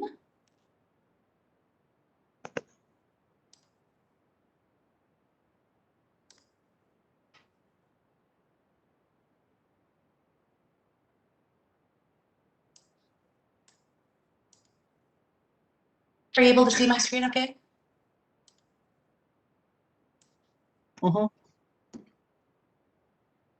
Great. Autumn, there's a little gray rectangle at the right-hand bottom. I don't know if you can remove that or not. There you go. Thank you. Great. Thanks for your patience. All right, so this is the fourth time the city of Issaquah has conducted a community survey. We have done it every other year, and the last time we conducted the survey was back in 2019. In the past, we used National Research Center to help us in conducting the surveys. But as I briefed council earlier this year, we decided to make a change this year and go with ETC Institute for a variety of reasons. There was a lot more flexibility in the survey instrument, and we're really excited about their importance in satisfaction analysis, which you'll hear a lot about tonight. As you'll see here, this is our annual schedule that's listed in our Issaquah strategic plan. And we've got a check-in with the community this year via the survey that happens before any adjustments or tweaks are made to the strategic plan. So I'm excited to provide these results ahead of our discussion moving forward on our Issaquah. So with that, I'd like to introduce Ryan Murray. He is from ETC Institute, and he's going to be sharing a bit of information about how the survey was conducted and then go over some of the results. Yeah, thanks, Autumn. Are you going to go ahead and continue sharing, Autumn, and I'll just have you advance? Thank you so much. All right. So for those of you who are not familiar, ETC Institute is really known as a national leader in market research for local governments, and that's really where we specialize. Beyond that, we do a lot of parks and recreation surveys in your area, as well as some transportation surveys on some of the ferry systems and things like that in your area. But we're experienced nationwide. We're happy to be here tonight. Thank you, Council, for moving the agenda around and getting to us a little bit earlier than expected. So we appreciate that. we go to our next slide. So the purpose of our survey is really to objectively assess satisfaction with the delivery of city services. Beyond that, it's an important aspect of the survey to make sure that we're measuring trends. So when it comes to flexibility in the survey instrument, we were able to ensure that those trends were going to be maintained from previous surveys. And then also we have really robust performance measures and benchmarking. So we have regional and national benchmarking, and we could also pull together some other individualistic benchmarking based on population size or other factors if needed. And that's another reason that folks tend to hire ETC Institute is because of some of our benchmarking capabilities. And then, yes, Autumn mentioned our important satisfaction analysis, and that'll be a huge part of tonight's presentation. And that's just how we help determine priorities for the community and moving forward based on the survey results. We'll go to our next slide, Autumn. This was the first survey, like Autumn mentioned, conducted for the city by ETC Institute. It was an 8-page survey. Again, it included many of the previous year's questions, but some new questions were added in 2021. It was obviously kind of a new year, 2019, pre-COVID. We had 2020, which was just kind of a mess for everybody, and added some new questions for 2021 to make sure we captured resident sentiment surrounding some of those changes. The method of administration was primarily by mail, selecting a random sample of households within the community, mailing to those folks, then following up via email and other means such as phone or maybe some text messaging. And each survey took approximately 20 minutes to complete. And that just kind of goes to show how thoughtful the results were. That, you know, a survey like this would typically take 10 to 15 minutes to complete if somebody was to kind of breeze through it.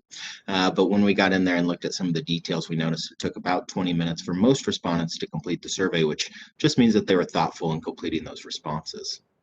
If we go to our next slide, we'll see that we had a sample size goal of approximately 600, or not approximately, but exactly 600 surveys. We actually completed 630 completed surveys, which gives us a margin of error of about 4% or 3.8% at the 95% level of confidence, which basically means if we were to conduct the same random exercise again, 95 out of 100 times, we're going to get these same results given our plus or minus about 4% margin of error.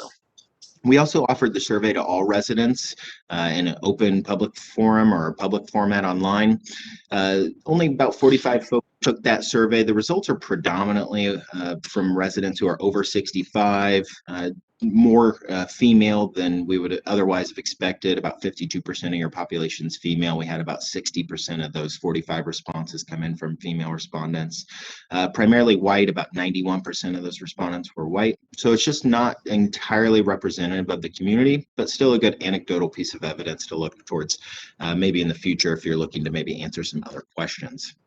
This slide that we're looking at right now is just showing your survey sample compared to the U.S. Census.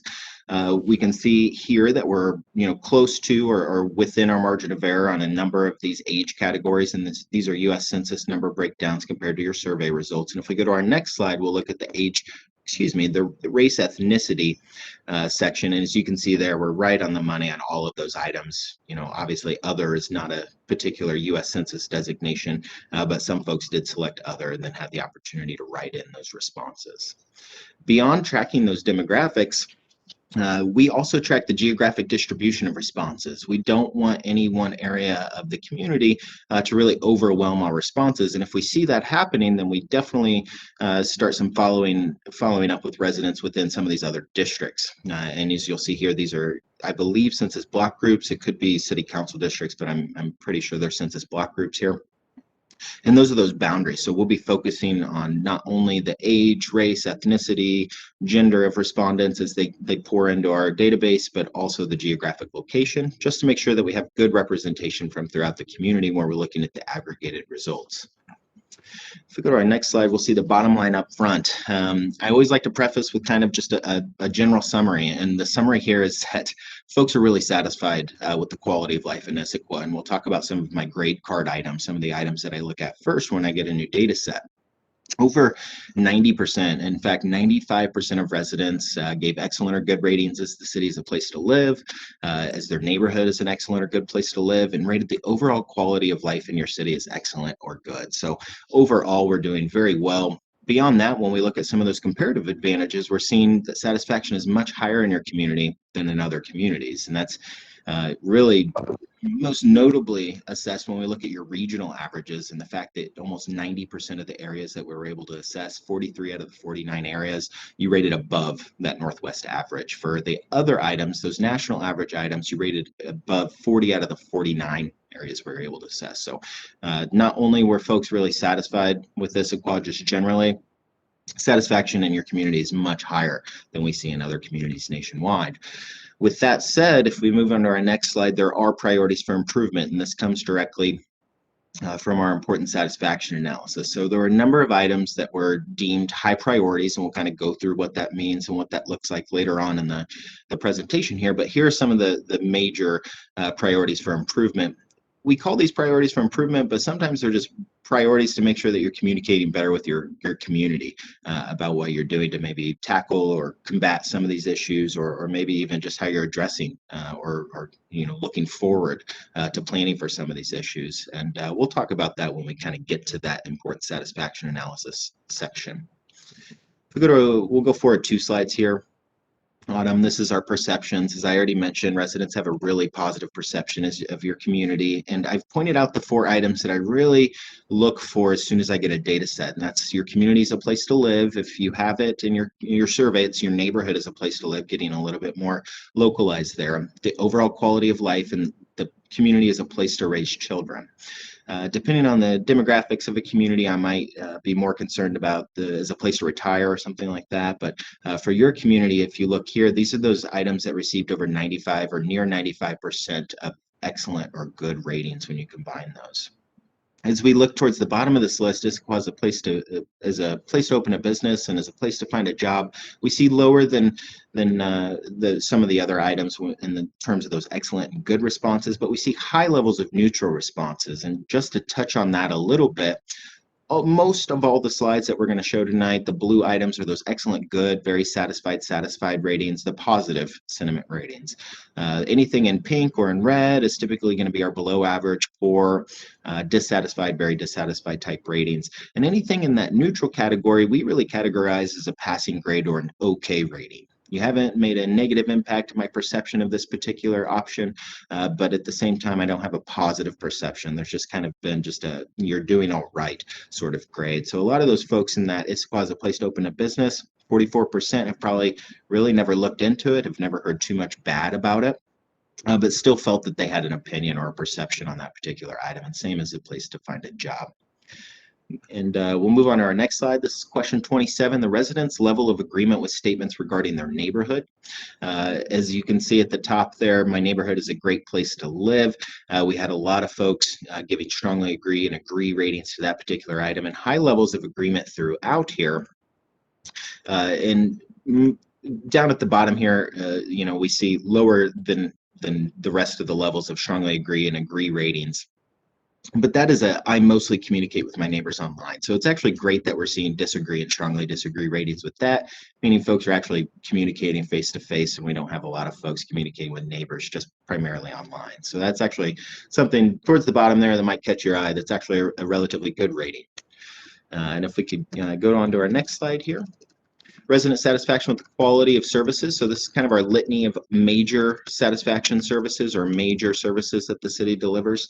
The 2 items highlighted at the bottom there receive some of the highest levels of dissatisfied and very dissatisfied responses, but they're actually up about 10% when it comes to flow of traffic and 5% in satisfaction when it comes to land use and planning and zoning. So I wanted to point those out not only because they're high priorities for improvement, based on our important satisfaction analysis, and again, we'll get to that in just a few slides, but flow of traffic specifically had a 10% increase in satisfaction. So the city's actually working towards that, and residents are really noticing that, and it's only been a couple of years. So we're actually seeing some major improvements there.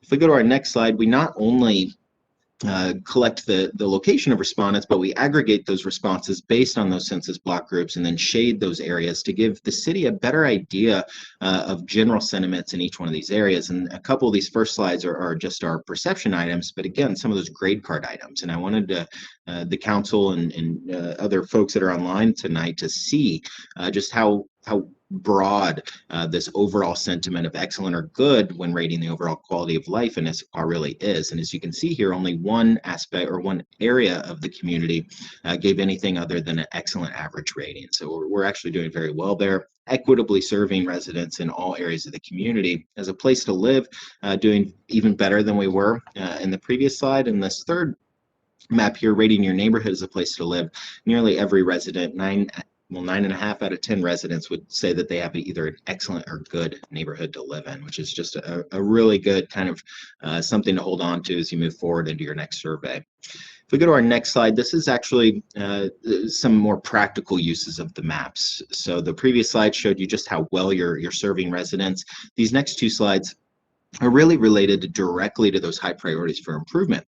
And as you can see here, there's an area at the southern tip of the community that is really the most dissatisfied with the flow of traffic and congestion management in the community, along with a couple of areas shaded in orange, which is really that dissatisfied and very dissatisfied rating. So when looking at flow of traffic and issues with traffic and congestion management in the city, definitely focusing on those particular areas is important. And if we go to our next slide, we'll see the second highest priority for improvement, which is land use, planning, and zoning. So folks are not typically dissatisfied with this particular area, but we know that it's important to them based on their importance ratings, and that's likely the reason that it was so high up the list in top priorities for improvements beyond the waning satisfaction from throughout the community. It's just not a lot of very satisfied responses, more averaging to neutral in most of those areas. We'll go ahead and skip forward 2 slides. These are just trends. We didn't want to go through every single one of these ratings and how they compared to previous ones, but anything with an asterisk there is just a service where the wording in 2021 was slightly different than your previous survey in 2017 and 2019. But we see a lot of notable increases, efforts to ensure communities are prepared for emergencies, as well as a welcoming and inclusive community. I know there was a lot of talk about that earlier. Overall sense of community, so we have some really good high notes there. Some of the notable decreases were interesting, such as the feeling of safety in Issaquah, economic development, which kind of plays into our land use and planning, quality of fire services and local police protection on that list as well, along with public transportation, quality of ambulance and emergency medical services. So some perceptions of those public safety services have actually decreased at a notable level since 2019. And if we go to our next slide, we'll look at how those ratings have decreased since 2017. We see a lot of the same trends or themes there from 17 to 19. So we've seen some longer term decreases that have really spanned not only from 17 to 21, but also 19 to 21. But if we look at our next slide here, this is really, again, that grade card writing or chart, those ratings that really show the community perception and what they believe their quality of life to be. And as you can see here, you're right aligned with previous results. In fact, the overall sense of community saw a dramatic increase, as you can see, 73% this time compared to 60 and 64% previously. That's one of the really high ones. Also, Issaquah is a community that's moving in the right direction. So there are some areas to work on here, but folks in the community, for the most part, are generally believe that the community is moving in the right direction. And over the last couple of years, we've actually seen that sentiment boost significantly, almost 15%. So we're looking really good in that particular area. So this is benchmarks. This is one of the things that we kind of mentioned earlier. And these are, I like to call these comparative advantages or disadvantages, but we'll just look at these as how they relate to the national average. There's a Northwest average and a national average here. We're going to be focusing more so on the national average, which is a little bit stronger of a number over the last couple of years than some of our regional averages have been. And as you can see here, you're rated significantly above in a majority of these items and right aligned with our national average and our Northwest average as a place to retire. So right aligned with those particular items. If we go to our next slide, we'll see again quality of community services. There's only a couple areas where we're below those national or regional averages, and that's enforcement of local codes and ordinances and the flow of traffic and congestion management, which is one of our highest priorities for improvement. About 29%, 1 out of 3 of your residents indicated they're satisfied, whereas in other communities they're verging on that 55, 60% mark. So definitely something we want to talk about and work forward on over the next couple of years until you conduct your next survey. But some of that might be communication and letting folks know what you're doing in different areas of town that they might not be seeing, that might influence their perception of overall flow of traffic in Issaquah. Right, Ryan. We've got a couple of questions in the chat right now. I'm going to start with who they'd like to ask them now. Councilmember Martz, would you like to start? Thank you, Councilmember DeMichelle. This is Councilmember Marks. Can you go back a slide? In your data that had 2017, 2019, 2021, a couple slides, I guess. You had mentioned that, oh, you've gone back a lot. There we go. So you said that you were going to be talking about the numbers on the areas where we had declined, and I'm seeing that in just a couple of these, but not some of the major ones that you said were areas that we had declining values. Are you gonna show that in a later slide? Yeah, that was really the trends. When we do these presentations, the focus is primarily on the analysis and the important satisfaction analysis for the current year. Understanding the trends is really great internally for most of those administrative folks to know, maybe we've implemented these processes or these plans over the last couple of years. We can see why some of these decreases or increases have occurred. But tonight, I'm not really going to focus too much on any notable increases or decreases in ratings from previous surveys. Not only was the methodology slightly different, but some of these questions were asked in a slightly different way as well. And so we would feel more confident elaborating on more of those trends, especially those decreases when we're kind of past the COVID year and analyzing 2021 to 2023 using same methodology and same answer responses. I feel strongly we need to understand the decrease in perceived public safety. Mm-hmm. That I don't think. Can you go back a slide or two and show that? One more. Yeah, notable decreases, feeling of safety in Issaquah. That is something that, and it doesn't say the wording was different. So that is ostensibly an apples to apples comparison. I would very much like to know more about that one. Yeah, you don't have to answer it this very minute, yeah, but yeah. that seems important. Yeah, and unfortunately, because we're survey consultants and we're here to administer the survey and report on those results, it's difficult for us as consultants to understand what the city's done over the last 2 years that may be impacting resident perceptions. Because we see quality of fire services, local police protection, and quality of EMS services and ambulance services having changed their language, we can't make direct comparisons, obviously, to those, although we know that the language was similar. Feeling of safety in Issaquah being a notable decrease is likely related to those same notable decreases in the overall confidence of your quality and your fire, police protection, and ambulance EMS services. So it's likely been some policy shifts or maybe even investment changes that have caused folks to maybe perceive the value or the overall quality of those services differently.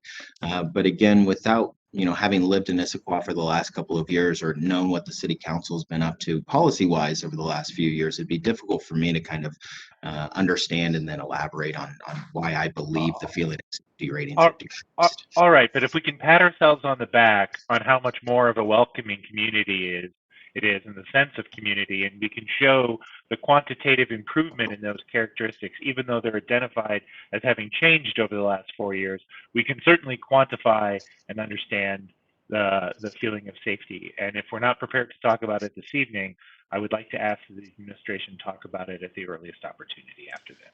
And Councilmember Martz, I'm taking notes for areas that you'd want more detail versus just saying it's a notable decrease. Thank you.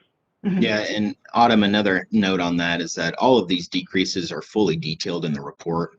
Not that the reasons for those decreases are elaborated upon, because again, we don't understand why that item is decreased based on your 2019 results and what policy changes may have occurred.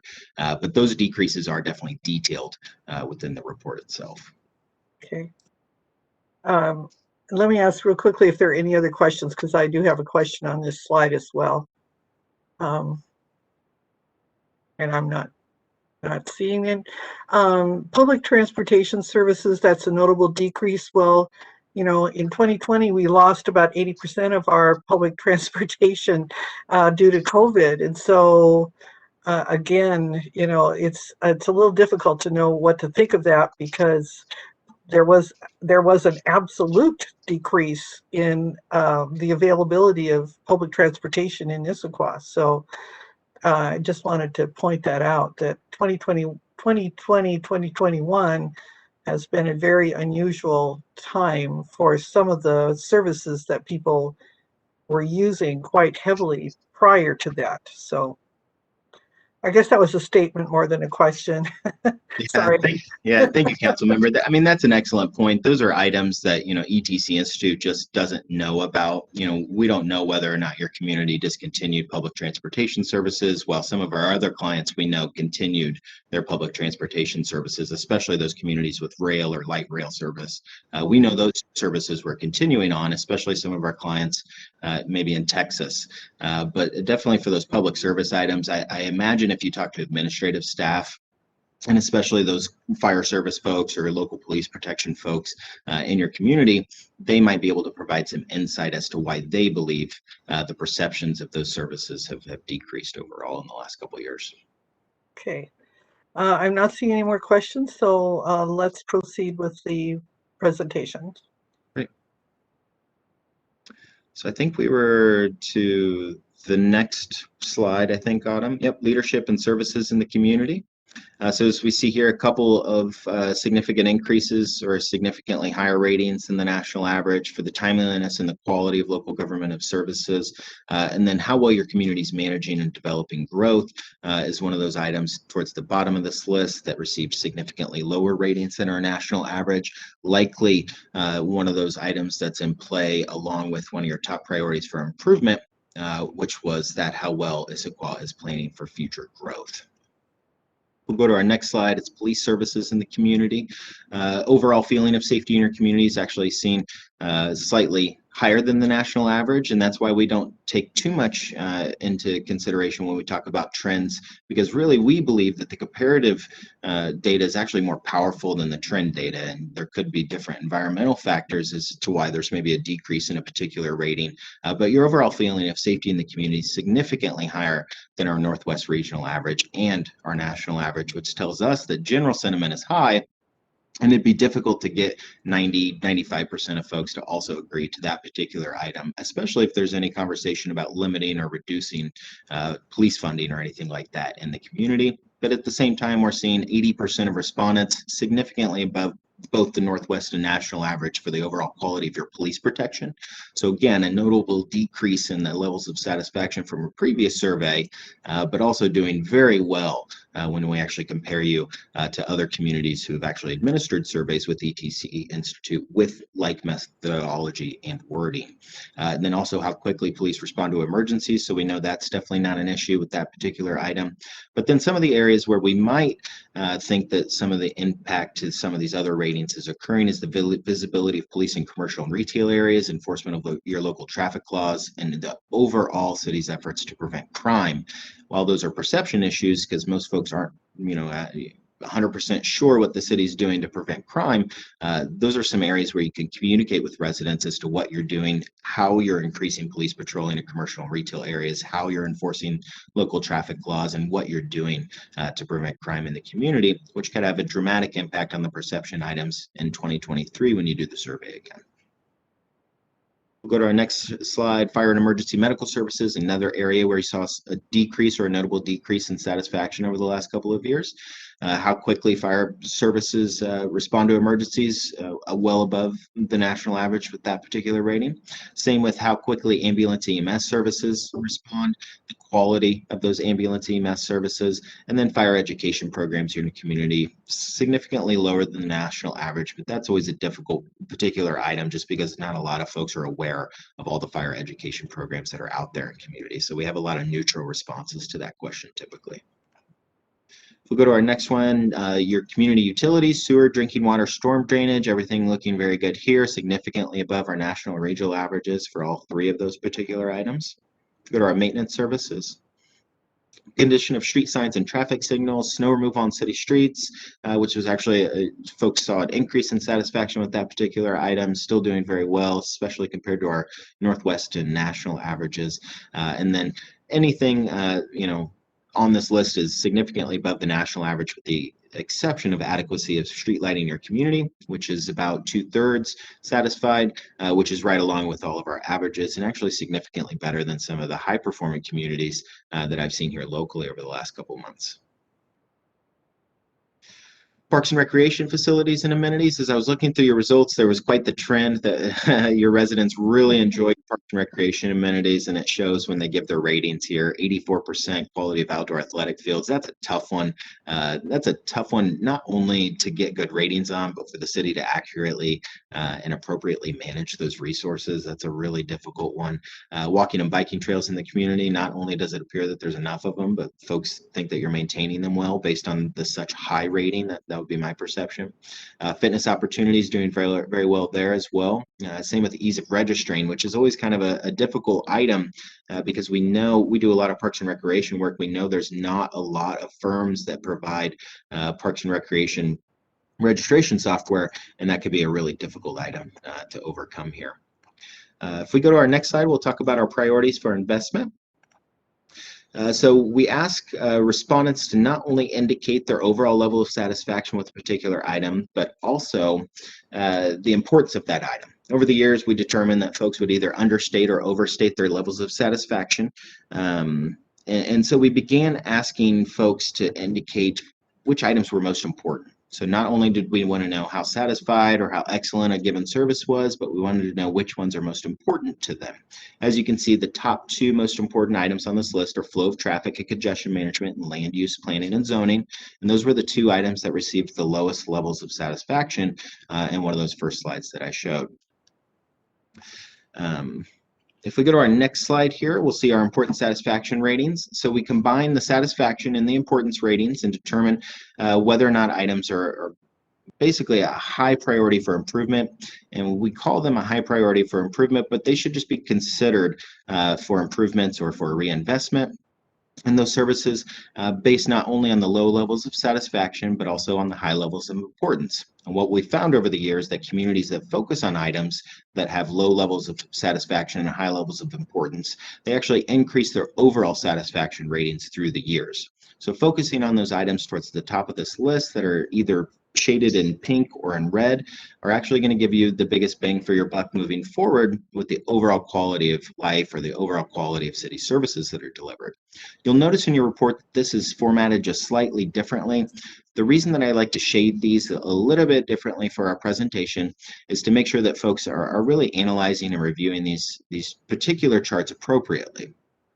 Some of these items on this list may not technically be in a high priority for improvement category. For example, the maintenance of city streets, sidewalks, and infrastructure got a 0.9050. It didn't quite cut the mark for the high priorities for improvement based on our scales, but I did highlight that item in yellow because if satisfaction were to slightly decrease and importance would slightly increase, which it inevitably would if the service continued to decrease, we would find ourselves in a situation in a couple of years where that item is also high priority for improvement. So I've also highlighted a couple items in yellow, which I believe also need a little bit of emphasis moving forwards based on their low satisfaction ratings and relatively high or middle of the road importance ratings.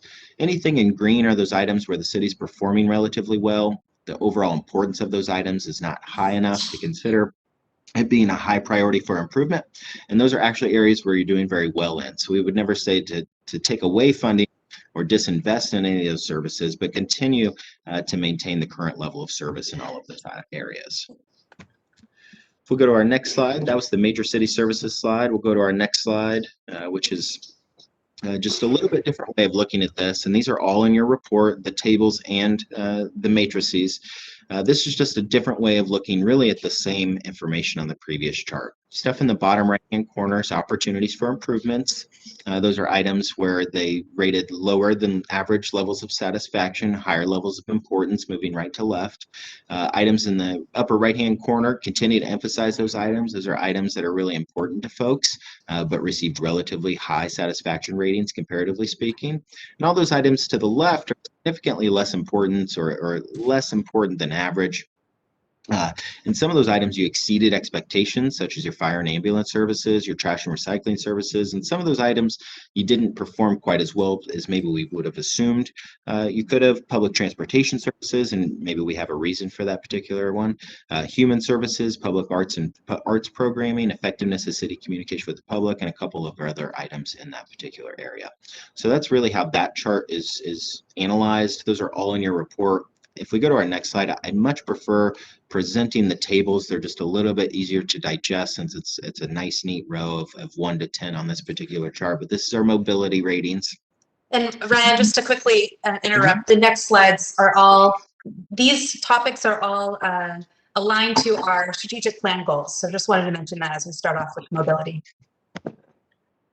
Okay, thanks. So I'm sorry here, my computer's saying I have low power. So mobility, we have ease of travel by public transportation at Issaquah. If one of the council members mentioned that we had a disruption in service over the past year. So that's probably a likely reason for some of those satisfaction rankings that we saw. It's the third most important item on the list, and that's really one of the top areas where we need to focus on moving forward. All of the other items in this list that are shaded in red are other items: ease of public parking, ease of travel by public transportation outside of Issaquah, ease of travel by bicycle, traffic calming measures, and ease of travel by car in Issaquah. Some of those items towards the bottom of this list are, again, those items where you're performing very well on, and no need to definitely emphasize any of those particular items. If we go to our next slide on them, growth and development. So all of the items, this was one of our top priorities for improvement when we're looking at the overall stuff, when we're looking at our overall categories of city services. So we're looking at how well Issaquah is planning for future growth. That is one of the major category, or one of the major items. I apologize, folks. My computer looks like it's about to die here. I'm trying to turn down my stuff. Okay, there we go.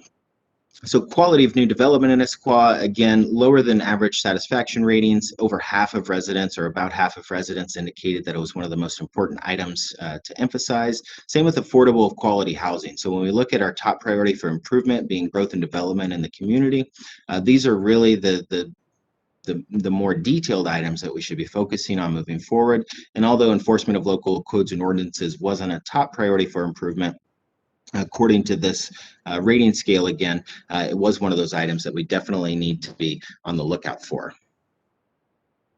If we go to our next slide, did I hear something? Okay. Environmental stewardship, city's efforts to address climate change, global warming, preservation of natural areas such as open space, forests, and green belts, and the city efforts to address salmon recovery. Availability of sustainably related information and resources wasn't technically a high priority, but again, one of those areas that it did receive 1 out of 5 respondents indicating it was one of the most important items for them. So it definitely is going to make the list in the next few years if we don't somewhat address that either through communication or just through action. Go to our next one. Social and economic vitality. We're looking at cost of living, and Issaquah is the #1 by far in this particular list. Services that promote cultural awareness, diversity, and inclusion. Employment opportunities, we saw a couple lower ratings when it came to searching for a job in Issaquah. Openness and acceptance of the community towards people of diverse backgrounds and support for those in need. And then that one in yellow is another one of those items that I think if we don't at least address it with communication, telling the community what we're doing or how we're addressing it or how we're going to move forward and address it, it's the overall economic health of the community. And then city leadership and services. Overall value received for your local tax dollars and fees. This is always a tough item when it comes to a top priority for improvement. primarily because most communities aren't in the position where they're going to be able to actually reduce taxes and fees. But the overall quality of governmental services was just slightly below that, with almost 2/3 of respondents indicated they're satisfied, with almost 40% of respondents indicating it's one of the most important items for improvement over the next couple of years, along with efforts to engage diverse communities, and then how ethically the city conducts business. Another item that's difficult to combat. Obviously the city's ethically conducting business, but the perception or the lens that that's viewed through in the community is something that should be addressed, typically through communication and outreach with residents. And then infrastructure, this is an interesting one. In most communities, folks complain the most about your infrastructure, street repairs, sidewalks, and things like that. And most of the time, the community is focused on addressing large budget items such as street repairs and sidewalk maintenance. And those are really difficult items for us to always have a conversation about year after year after year. What we actually saw in your community is kind of an inverse, where there's more perception items related to general quality of life that really made the top ratings in most of these important satisfaction ratings. And then we get to this list and it's just barely street repair as a high priority. And eventually the condition of sidewalks in your community will become a high priority if we don't at least start addressing some of those sidewalks in the community relatively soon. These are big ticket items on this list here. But for the most part, whoever's managing these items, I'm imagining somebody in public works, they're actually doing a very good job managing all of these items here, considering the high levels of satisfaction throughout and the relatively low levels of importance throughout, except for those couple items that most folks are probably dealing with on a daily basis. Then I think our last one here is public safety. This was, again, efforts to prevent crime and the visibility of police in neighborhoods. So back to that previous comment earlier, I may not know the exact policy decisions that were made or some of the maybe very specific encounters that folks have had within the community over the last couple of years regarding public safety services and the feeling of safety in the community. But folks in the community are looking for more information about how the city of Issaquah is preventing crime, and they want to see their police officers patrolling neighborhoods and retail areas more frequently. And we feel, based on the important satisfaction analysis, if you were to do these things, you would really just blow out our national regional averages because your ratings are already so high in some of these areas. But not only that, you'd probably see an increase in some of those overall feelings of safety questions that we saw earlier when we had some notable decreases. And then communication. So I think communication is one of those major keys to success for most communities. Over the last 15 years that I've been with the ETC Institute, I've taken more and more steps to try to bolster and grow our communication questions. And we found that communities that ask more communication questions give us a little bit better idea of how the city's communicating, where they're communicating, where those most preferred sources are. Those are the communities that actually really have a greater impact or a greater influence on their results in the next survey. So the city of Issaquah is really the main source of information when it comes to obtaining information about the city and its activities, events, and services. Fantastic ratings here. When we talk about major, minor, or not a source, only 8% of residents indicated your website is not a source. That's less than 1 out of 10 folks. Some folks are using email. Fewer folks are using social media as a major or minor source. And about 1/3 of residents are not using that as a source to get information. So just kind of keeping that in mind as we move forward.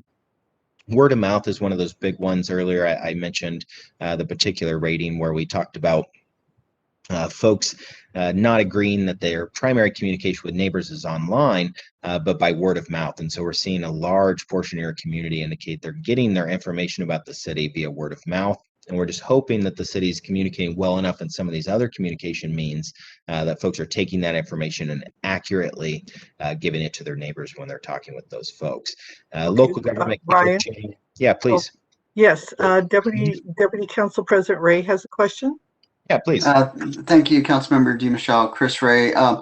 Ryan, on this chart, just the top line, does 66% represent 66% of what? Of the people who picked the website as either a major, minor, or not a source, or is it 66% of the 630 surveys we got? Yeah, Did everybody answer all those questions? Is that how that works? It's unlikely everybody answered each one of those questions, but that would be 66% of those folks who indicated the city's website. That would be one of their major sources. So it wouldn't be the entire aggregate. It would be just for that particular line. And I'm trying to pull up your survey right now. Yeah. So Autumn, it would be helpful to me at least to know what the N value is for each of these, as well as the percentage. And Autumn's, I think, got a slide towards the end about our dashboard that we'll be providing to the community that will actually be kind of an on-demand model for being able to hover over some of these ratings and seeing exactly how many folks answered that particular question. And most importantly, you can filter those results to actually show you, if you want to see just what older residents thought on this particular one, you could select different age categories of the respondent, or if you wanted to see what a particular ethnic group or racial identity group uses for their major sources, you could also filter these responses by those folks and then also see, again, that new N value for those folks as well. Yeah, this is a really good chart. It should clue in some of those community or communication folks in your offices there, especially using the dashboard, just to see really, I think somebody said the N value is 45 for this one.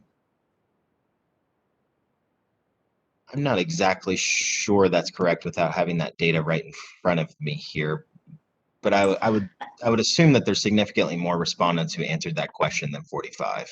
Yes, and Council President Hunt and others, I've received this question already too. I believe you're looking at the results of just the online survey, and that attachment should have been better clarified. So the results of the full survey, that was the 630, is in the first attachment, attachment A, and attachment B is just the results of those that took the survey online. Yeah, thanks, Autumn.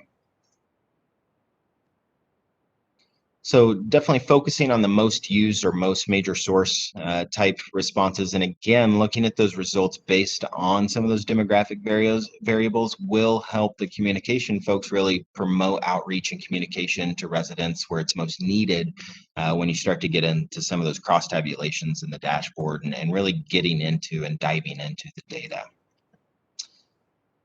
So again, COVID-19 was a big topic. It's been a large topic on a majority of our surveys so far this year.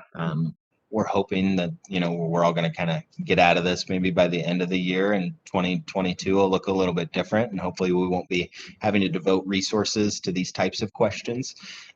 But nonetheless, it was great that the city asked these questions. There was actually some really good responses that we got here. So we asked respondents, just has it been difficult for you to pay for necessities? That's rent, mortgage, food, utilities, etc. during the COVID-19 pandemic. Only about 8% to 7.5% of your respondents said yes.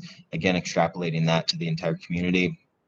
It's not a huge number, but definitely something to be noteworthy there.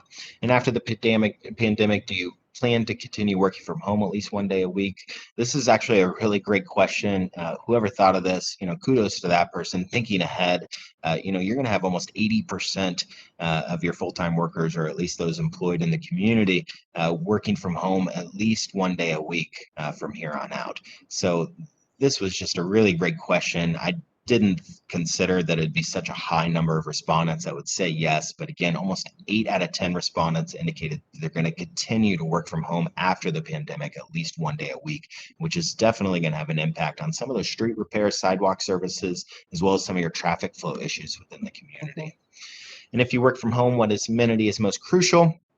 This was of those folks who indicated they'd worked from home, what amenity is most crucial? That's high-speed internet. So the vast majority of respondents, 70% of those folks who indicated high-speed internet. Some folks indicated they don't work from home. Other folks, parks and green space, which we know we're performing very well in. Childcare services, obviously, for those folks who have children, and then mental and physical safety. I'm definitely feeling the impacts of that after almost a year and a half at home with a 5 and a 2-year-old. So I can definitely since that one, but definitely high-speed internet, which is one of those things that really, it'd be difficult to work from home without that particular amenity. This was another really great one. If we can aggregate these two responses here, we're looking at over 90% of respondents indicated they're very confident that the city of Issaquah will become or bounce back from the COVID-19 pandemic. And that really just goes to show how confident folks are in leadership and administrative staff and elected officials in their community. Folks are really satisfied with their overall quality of life here. I know we saw some notable decreases, but again, when you put those results into perspective using the benchmarking, which is really where you should be focusing your performance, especially given how odd 2020 was, you're doing very well, and folks are really confident in the leadership of the city to really bounce back and move forward. When we talk about levels of satisfaction with city initiatives related to COVID-19 response, we have some neutral responses. We know that only about 8% of your residents were financially or actually impacted with the ability to purchase or to pay for necessities. So we know not a lot of folks were greatly impacted, although we were all in some sense or another impacted by the COVID-19 pandemic. The city's done a really good job of responding, and that probably goes to show those previous results how confident you are in the fact how confident residents are in the fact that you're going to bounce back. But even all of these other items on this list, receiving some higher levels of neutral responses for some of these, but for the most part, very satisfied and satisfied responses throughout, with very low levels of dissatisfied and very dissatisfied responses. And then the will you take a COVID-19 vaccine when it's available to you? Over 2/3 of your population, according to the survey results, are probably vaccinated already, but we know that at least 2/3 of the survey respondents indicated they were vaccinated. About another third or so, just slightly less than that, plan to get that COVID-19 vaccine, and only about 3%, given our margin of error, maybe as high as 7% of respondents or your population are not going to get the vaccine or don't plan to get it, I guess, right now. In summary, residents have such a high perception of Issaquah that the city really seems like a great place to live, work, raise your children, all those key grade card items that we always look at right at the top of the bat to just get a feel for how we think some of the priorities are going to play out in the important satisfaction analysis, what type of issues we might be seeing throughout the survey results when it comes to priorities. And when we look at our priorities, it's how well you're planning for future growth. Although folks have confidence in leadership, obviously, based on a lot of the survey results, they want to know how you're planning for growth and maybe what that's going to look like. Flow of traffic and congestion management on Issaquah streets, definitely going to be a major item to look forward to over the next couple of years, especially considering about 80% of those folks are going to work from home at least one day a week moving forward. Quality of new development in Issaquah, again, how are we planning for future growth? What is council doing to address some of those concerns? What is administrative staff doing to help support council on some of those concerns? The availability of affordable and quality housing, again, a future growth type issue. Value received for your local tax dollars and fees. We can't reduce or we can't eliminate our local tax dollars and fees, but we can communicate to respondents what we're doing with those local tax dollars and fees and how those are being put to good use. And if we can communicate that well enough with residents, we can boost the perception of that particular item, which is a really difficult one because I can't imagine most folks like or willing to pay, increased taxes and fees. Cost of living in Issaquah, again, related directly to local tax dollars and fees. Folks think that it's expensive to live there. But again, at the same time, the perceptions would say you might be paying a little bit more to live in Issaquah, according to some of these results. But at the same time, the perceptions ratings and the ratings of some of your key city services really go to show that you're paying for a higher quality of service than you are in other communities compared to national and Northwest regional averages. So not only are you performing very well compared to those averages, but folks are really satisfied with living in the community still. And then ease of travel by public transportation in Issaquah, likely something related directly to the COVID-19 pandemic. And I'll let Autumn present this particular slide. Thanks, Ryan. A couple last things involving our survey. One is we tried something new this year with the survey, and we asked respondents if they'd be interested in taking future surveys and engaging with us on other topics a bit more in depth. And I was amazed. Close to 200 people said yes, they would, and provided their email addresses. And so I've got a new list of folks that we can reach out to, specifically when we have online surveys that we're doing some targeted engagement around key programs or services throughout the year. So we're going to call them an engagement panel, or maybe even something a bit more exclusive as far as this group, but I'm excited to engage with them again moving forward on other issues involving the city. And then, as Brian mentioned, the other thing that ETC does provide is a dashboard. And so all of the data that we have received is available online on our website, issaquah.gov/survey. And you can filter this in so many different ways. And so I've gotten lost already for several hours in filtering data by demographics or by the neighborhood that folks live in. As Ryan mentioned, the mapping tool is very cool, and it is organized by our neighborhoods. So just so you guys know, that's how our GIS maps are working with the survey responses. So I invite everybody to check out that dashboard to drill in a bit more on topics that are of interest to you. We will, as far as next steps with the survey, we will be reaching out to the community to provide them a report out too of what we heard from the survey, and also promoting this tool if folks would like to dive in on the data a bit more. And so what's next? This is a slide we've shown several times throughout this process as far as that wheel and the strategic plan. So tonight we've provided the survey results, and council has a study session on July 13th to discuss any strategic plan adjustment and also talk through a strategy and budget planning workshop. Moving forward, then there will be quarterly reports in July on our progress to date, and revenue forecast in August that will kick off budget season for the coming year. And with that, we're here to answer any questions. Thank you, Autumn and Ryan. Thank you very much. Is there anyone who on the council who has questions? Deputy Council President Ray. Thank you, Council Member DiMichele. This is Chris Ray. One is a comment, one is a question. The comment is I played around with the dashboard this weekend. It was really fun. I had a good time. I completely geeked out on it. So thank you. And my question deals with that. Is this something we own and will have forever, or is there a duration one that's going to turn into a pumpkin?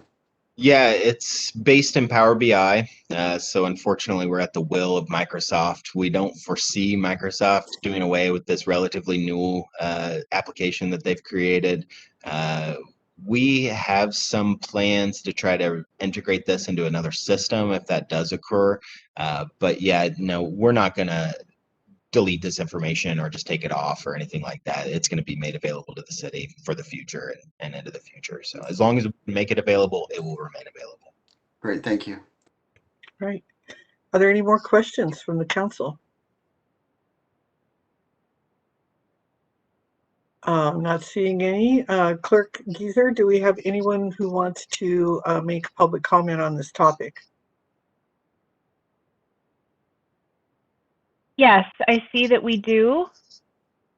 I see that we have at least one resident indicating a desire to speak. And just a reminder to anyone from the public on the call, please raise your virtual hand if you'd like to make comments. If you have any challenges with that, feel free to send me, the host, a message. And first we have Ann Fletcher. Ann, I'm going to make you a panelist now. You should soon have an opportunity to unmute and may also choose to turn your video on.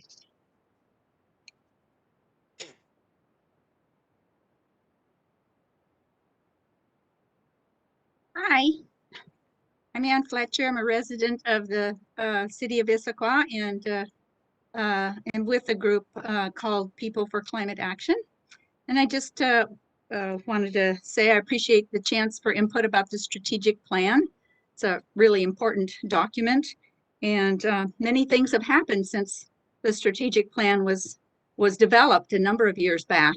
And I'm glad to see that you're looking at it again. If you read the plan, you will see that climate change goals are really not included in it per se. And so that's a big change that's happened in our city. And I believe climate is mentioned once about responding to the impact of climate change. Just once in all of it. And I think that maybe is in the sustainability section. And now we're learning that climate change really is in a lot of areas, not just sustainability, an environment that transportation and utilities and all sorts of things have to do with it. And as we're learning, we're developing a climate action plan. So I am very excited about that and glad to see it was in the survey, and wondering about further discussion on integrating this into multiple areas and how we're going to do this along, of course, sort of parallel to the climate action plan and the strategic plan, which normally a climate action plan would come out of a strategic plan. So I was just kind of curious how that might work, and very eager to continue talking with the city and working with the city on how we can go about doing that to make both of those kinds of plans and ideas really strong in our future, so that when we have another strategic plan and another survey, we'll be able to get some input from the community about what they're thinking about it. So thank you very much. Thank you, Ann.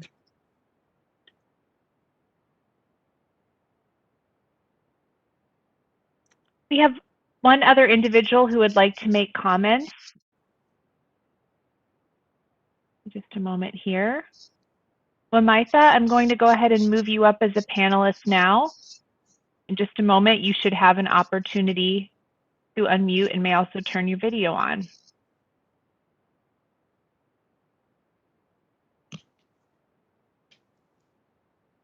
Thank you. Can you hear me? Mm-hmm. Yes. All right, thank you. This has been a great study session. Thank you so much. I'm just noticing something. I was just Googling, like, what is the population of Issaquah? And in 2019, we were close to 40,000. I'm assuming we are much more right now.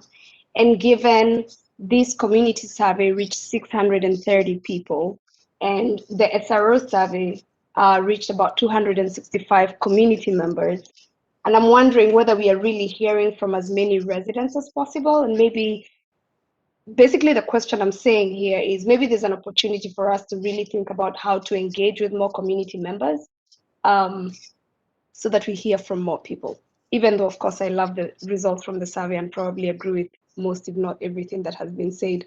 And I did not even hear about the survey until today. So thank you. That's just my only comment. Thank you.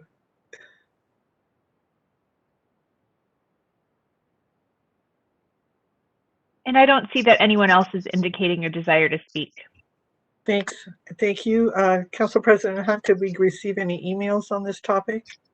Thank you. This is Council President Hunt. We did receive one email from a community member specifically referencing this topic, which is ID 0861 community survey results. This person that wrote to us from the community expressed concern that the results from the survey, which found that traffic flow and congestion are a top priority, are not aligning with our master mobility plan and policies for reducing reliance on cars. So expressed concern about a disconnect there between different plans that the city has. And I also just wanted to note that because we have another meeting for the strategic plan and we're getting ongoing feedback on that, and we're still getting emails and are going to be receiving them at a later date. I'm at this point not going to summarize those, but I will summarize those emails referencing the strategic plan specifically at our meeting where we have that on the agenda. Thank you. Thanks. Councilmember Walsh, you have a question. Yes, this is Councilmember Walsh. I think it's a good point that Wamitha, I'm sorry if I pronounced that wrong, brought up. That Autumn or Ryan, can one of you speak to the reasons for the number of survey participants and how survey participants, was it a random selection? How is that methodology working? Yeah, it's, do you want me to take it, Autumn? Yeah. So really, it's a function of cost. We could propose that the city complete 15,000 surveys, which is approximately the number of households in your community, and we could charge you $1 million to do that. But it's really just not feasible. The margin of error on that particular survey would be, 0.5% at the 95% level of confidence. But the way that this statistics really work is it's a random sampling.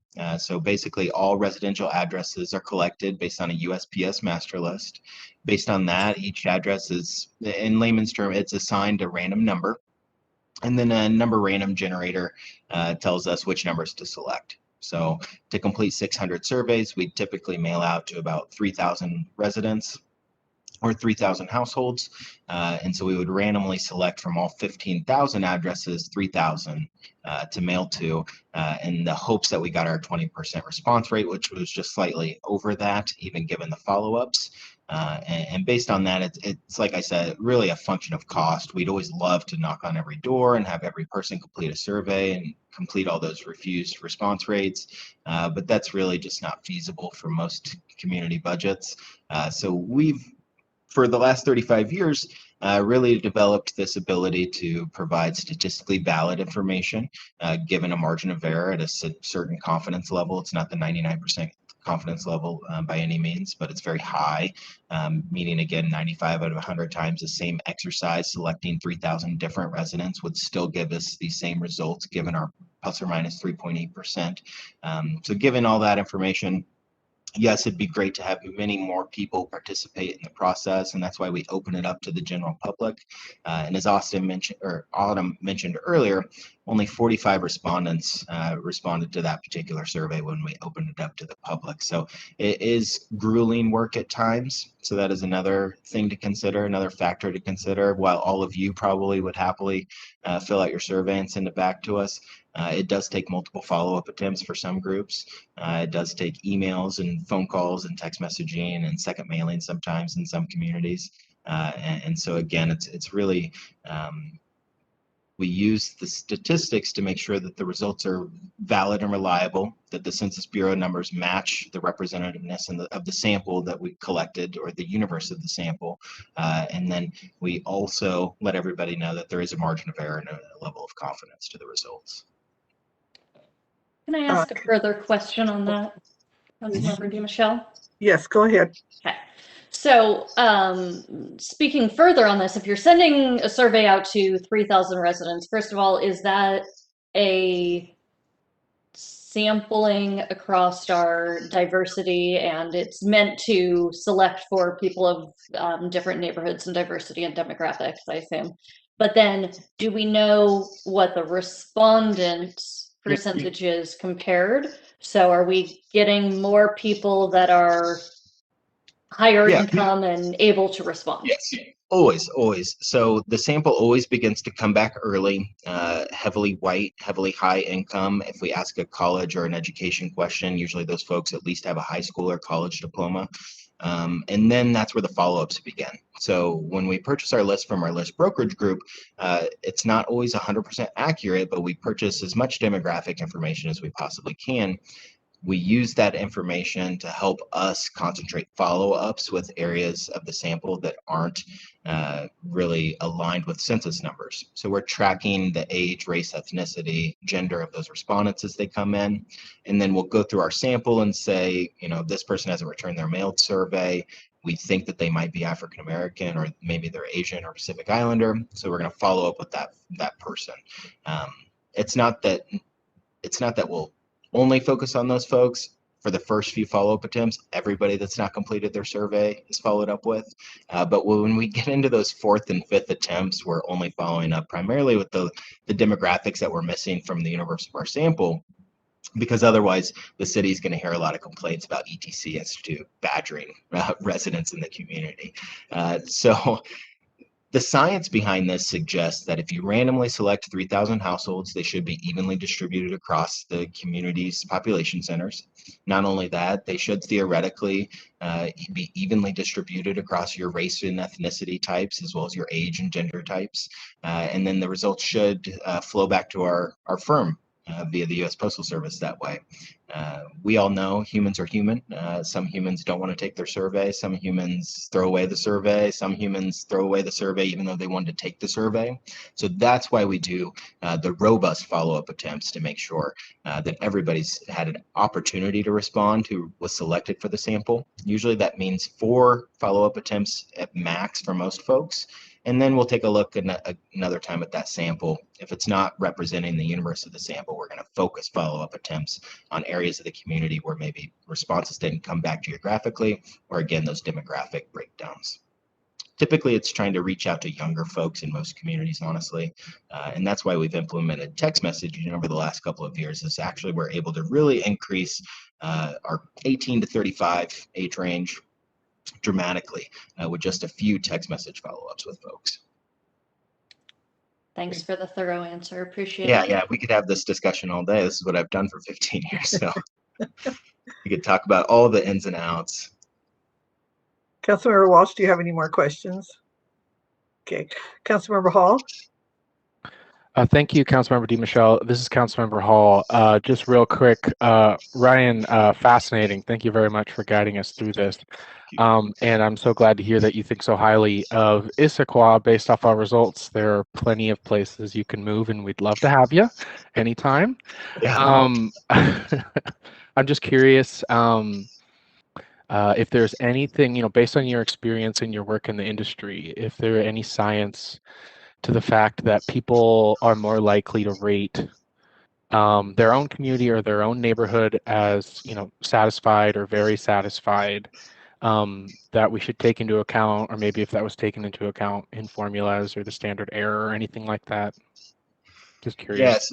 So the benchmarking gives you a really good comparison of how folks nationally give that answer to that question, and you perform very well in comparison to those. This is more anecdotal than it is scientific, but over the years, I've seen those ratings dip into the 40s in some communities in satisfied responses, which means that 60% of respondents are giving neutral or dissatisfied responses to that question. I've seen 50-50 breakdowns where the 50-50 is more towards the dissatisfied side than the neutral side. So when I look at those grade card ratings and I see 95%, number one, I say, well, the results aren't going to be bad. So we're going to look through the entire integrity of the results. We're not going to see anything overly concerning. Beyond that, I know that the city's equitably serving residents. So those are my grade card items too. I know that folks in any area of town are likely not going to feel underserved based on those maps as well when it comes to overall rating of the community or your neighborhood. But most importantly, those are perception items. Folks tend not to over exaggerate for the most part their satisfaction with those items, at least from our experience in the social sciences. And from what we've seen in communities who perform very poorly in some of the areas where you performed very well, we see those ratings dip significantly. And 95% is sometimes a rating that I warn folks off the bat with. You're not going to get a 96 likely next time. It's unlikely you're ever going to get to 100. That would obviously be the goal. But what should probably be expected, and maybe which is some of the reasons for the trends in some of the other areas that we saw some notable decreases, specifically feeling of safety. The rating was so high last time, if there was any indication that the city is not as safe or you're not as satisfied with your quality of your neighborhood, we're going to see those results impacted immediately because 95, that's 9 out of 10 respondents. Even if 2 people, out of that 9 out of 10 group, see a news article or see something in the news that maybe scares them or makes them have a different perception, we're obviously going to see that dip significantly. So the most pertinent example was the city of Dallas, where we've seen perceptions be impacted by outside factors, or maybe kind of what you were alluding to, maybe some other influencers, whether local or not, kind of impacting those results. We do the city of Dallas survey every year. In the previous year, the rating was relatively high. It was kind of what it was for such a large community, almost 2 million people. There was a news article towards the end of the year that basically headlined every paper the next day that was Dallas's deadly year on record was 2019, and we did the survey in January of 2020 and saw the lowest rating in the overall quality as a place to live that we'd ever seen in the city of Dallas. We didn't do a survey in 2021 yet. I think they're doing something. I think we've been issued an RFP or something, but we're hoping those results change. We're hoping that perception is not there anymore. But yes, a major news story just coming out ahead of these surveys can have an impact, and you can see those results dip and things like that. And that's why we try to let our clients know that these are perception questions. That's also why we use the benchmarkings as our major kind of indicator. I don't want to look at trends from previous years because something could have happened right before that survey that boosted satisfaction with public safety services, whereas you didn't have that same feel-good story this year. And there just could be a number of outside factors to some of those perception type questions. Great. But yeah, definitely good to know. You could take a look at our national, if you go to our website, there's a national direction finder survey there on a dashboard. And you can kind of take a look through some of those results. And I believe they're trending by year now. So you can kind of take a look at see how some of those ratings have changed. And if you'd like some more examples, there was a lot of talk about the 2016 election really impacting negative results across the country with the overall trust and confidence in elected officials nationwide. It was really interesting. And we're still seeing some of the impacts of that in some communities. Okay, Councilmember Hall, do you have another question? You're good? Okay, any more questions from anyone? So I know the administration would like to get feedback from us in terms of what directions or what thoughts do we have about the survey results and what implications they might have for future deliberations. And so I'd just like to open it up to council members and so we could provide that feedback to the administration. So would somebody like to start? Deputy Council President Ray, thank you. Go ahead. Thank you, Councilmember DiMichele. Chris Ray. I'm just feeling like I'm first up all the time today, so I'm having a good time with that. I really like the survey. I thought the results were interesting. I particularly like the Foursquare where we're looking at the importance versus the score that we're getting. I think that is very illuminating. I'm less interested in the breakdown we did by the strategic plan areas because there were things that were of higher importance that got ranked lower in some of the strategic plan areas. And so there was a distortion created by that. But no big surprise, right? Because we've been dealing with this for a while. Growth is a big deal, and traffic is a big deal, and that's not too surprising. So nice to see the confirmation of that, and it is important to people. I'm also struck by things that are that importance is somewhat inversely related to satisfaction. Things that I'm satisfied with, I find less important because, well, I'm satisfied. So I think we need to take that with a little bit of grain of salt or a little bit of introspection, and then I'm really intrigued with the revenue or the value I receive from my local tax dollars, and I think part of it is I don't know that generally people know what's happened to their, say, property tax, but I don't know that they realize how little of that we get. So I think we may have an educational opportunity here too that this might highlight. But just to sum it all up, love the dashboard. I said earlier I had fun playing with it this weekend. There's a lot of things that I want to dig into, and I think we can dig into some of the interesting things that are coming up about ethnicity and about income and about age and see what kind of impact that has on people's perception. And I think that'll be helpful in targeting what we do. So Autumn, Ryan, thanks. Kudos to you guys. It's really great information for us. Thanks. Council President Hunt. Thank you. Well, Council Deputy President Ray raised, or his comments made me think of a question. So I would just first like to ask the question, which I believe would be for Ryan, and that's, is the trend of items that are ranked as more importance or which should receive more emphasis being the ones that people are least satisfied. I would assume that that's a general finding amongst all communities. Has that been your experience? Oh, you're on mute. Yep. Sorry about that. I think I misstated that throughout the presentation. The question was actually, in the specific wording, was which items should receive the most emphasis over the next 2 years.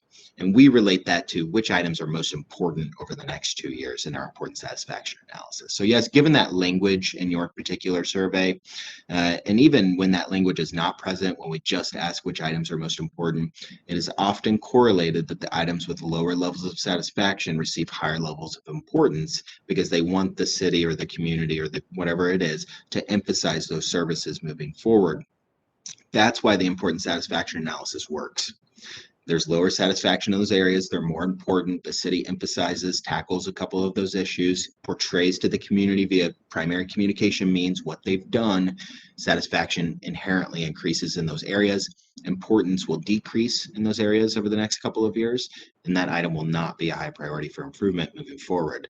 That's more difficult with some of our traffic congestion and street repair issues because those are such large issues in every community. But for some of those other items, you will see a fluctuation of those types of importance or emphasis ratings moving forward if you're accurately tackling the problem and increasing satisfaction. But yes, great point. Thank you. So for my comments, my main takeaways, the first one is I was glad to see quality of life, very high, 95%. And I think also seeing the map showing that it's across the neighborhoods, that's great. I think it doesn't mean we should take that for granted. People tend to rank the things that we're doing well as needing less emphasis. And so I had sort of assumed that reading this. And so I think it is important that we maintain good stewardship of the environment and things that we received high satisfaction ratings to make sure that we continue with those things. But I was happy to see that, and I feel that my neighborhood is a great place to live as well. So generally was glad to see those things. As far as the takeaways on the areas for emphasis, we have a task force that will be beginning to work on our capital needs and thinking through that. And so I think this survey for that task force, having this information would be super important. There is some work, I think, to be done with aligning our master mobility plan, the needs for public transit, the need to reduce our dependency on single person vehicle trips to meet some of our other goals in our stewardship areas and our climate goals. And so there's definitely a lot of, I think, conversation to be had around not only traffic congestion, but our mobility problems and what we can do and what we as a community would need to partner on to do and how that might happen, as well as the fact that we are in a growing region and there is only, for traffic congestion, there are things that are within our power and things that are not within our power. And I think having that community conversation and having that conversation with the task force will be very important over the next few years about how we address some of these issues that are identified as the needs, as the areas to look into with more emphasis. And then lastly, it came up a couple times in the presentation, the importance of communication. So I really appreciate that the information is all on the website for people to look, and that most people go to the website and they can then look at that there. I think that trend of putting information in ways that people can engage with it is great, and I look forward to the city continuing to share that kind of information in that way. I think it can be really powerful. Thank you. Thank you. Councilmember Hall, I think you're up next. Thank you. Yeah, this is Councilmember Hall. Just a few additional takeaways I wanted to share. First and foremost, the maps I thought were super interesting to look at, and for a lot of them, I feel like you can kind of easily tell why one specific neighborhood might rate it more poorly than other ones. Like in particular, I was looking at one where like had to do with traffic, and there's the Sycamore neighborhood down. That's understandable. But I think it would be really interesting to kind of dive into that data when there are neighborhoods that are rating city services differently than surrounding neighborhoods, and try and do some focused community engagement in there and try and figure out, well, where are we missing the mark here? Aside from that, I think during the strategic plan update and when we head into the 2022 budget season, I think it's pretty clear that we need to focus on some of these categories that are really important to the community, including traffic flow, congestion, like it's already been said, infrastructure maintenance, like street repairs, sidewalks, walking and biking trails. I also found it really interesting that nearly 80% of folks will be working from home at least one day a week. And, high-speed internet is crucial service for those folks. That's not something the city does right now. But and I'm not suggesting in any sense that we start our own broadband office or anything here in Issaquah, but I do think that the council needs to learn a little bit more about internet in Issaquah, maybe through a study session or something, because I know there are a handful of communities that struggle with internet quality on a regular basis. And there are also some communities in Issaquah that have very, very good fast internet. Which is a little bit of an issue of equity that I think we need to get into a little bit as a city. And then, more focused communication with residents. It seems like a lot of these things were more perception issues when it comes to planning for future growth, when it comes to, value for residents' taxes and how those are spent. I think that there are opportunities for genuine dialogue with the community about those two things. To improve the perception. And those are just some of my comments. Thanks. Thank you, Councilmember Hall. We have not heard from every council member. I'll just wait for a minute here and see if anybody else would like to comment. Nope. Okay. Lots of thoughts. First of all, it's, we love this community, and when we get these kinds of results from our community, it's really great. I'm really tempted to send them out to some of my friends who live elsewhere. just saying.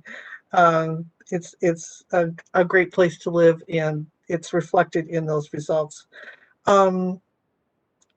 I think the traffic flow and congestion issues, as Council President Hunt said, I immediately thought this is really interesting information that should be given to the task force, and certainly bolsters the conversation that we've been having about we have a lot of traffic and congestion issues. How do we deal with them on what is a limited budget and not a lot of funding to take care of those issues? So I think this is going to be a major conversation that we'll be having going forward with both the budget and with the financial task force that's being put in place.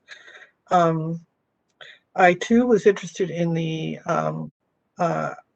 high-speed internet and identifying, and I was actually surprised at how high that number was, because compared to some communities, we have pretty good internet. As Councilmember Hall said, it varies from neighborhood to neighborhood. So I think that we probably need to start thinking about how we can address that, either through partnerships or some creative ways of working with other neighboring cities to see if we can figure out a way to make sure that that's provided equitably in our community and really meets that need. If we're going to have a lot of people working at home, that's going to be a major change to how we do business. And I think that relates to the other item that I was very interested in, the ease of travel of public transportation in Issaquah, because there was another one that was the ease of traffic outside of Issaquah. So the public transportation inside of Issaquah has been an issue for a long time. And if a lot of people are working at home, it's going to be really hard to provide public transportation that works financially. And so I think we're going to have to bring those needs together. There is definitely a need for public transportation in Issaquah. How are we going to do that when perhaps people are not commuting and not using their cars as much as we experienced in the past? So, and I happen to live just north of that red spot on the map, and I know what they're talking about. It's Front Street that backs up every day, and so that's probably an issue that we need to specifically address, maybe through the task force that's going to be looking at what we're going to do about traffic and congestion in our area. So those are just some of my thoughts about the presentation and some things that we need to focus on as we go forward. So are there any other comments from any other council members?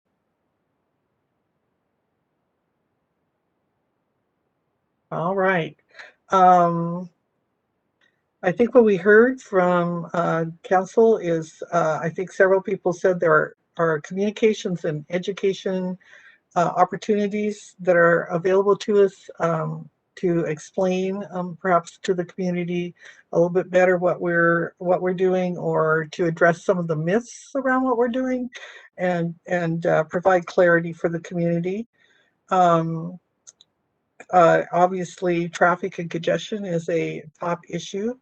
And Councilmember Hall mentioned focused community engagement in those neighborhoods where we do see a little bit of disparity between their perceptions of city services and other neighborhoods' perceptions. So thank you to everyone for the conversation. Is there any more or anything for good of the order before we adjourn? All right. Thanks to everyone. It was a great presentation. Thanks to Autumn and Ryan again. And I will then adjourn the meeting at 9:35 p.m.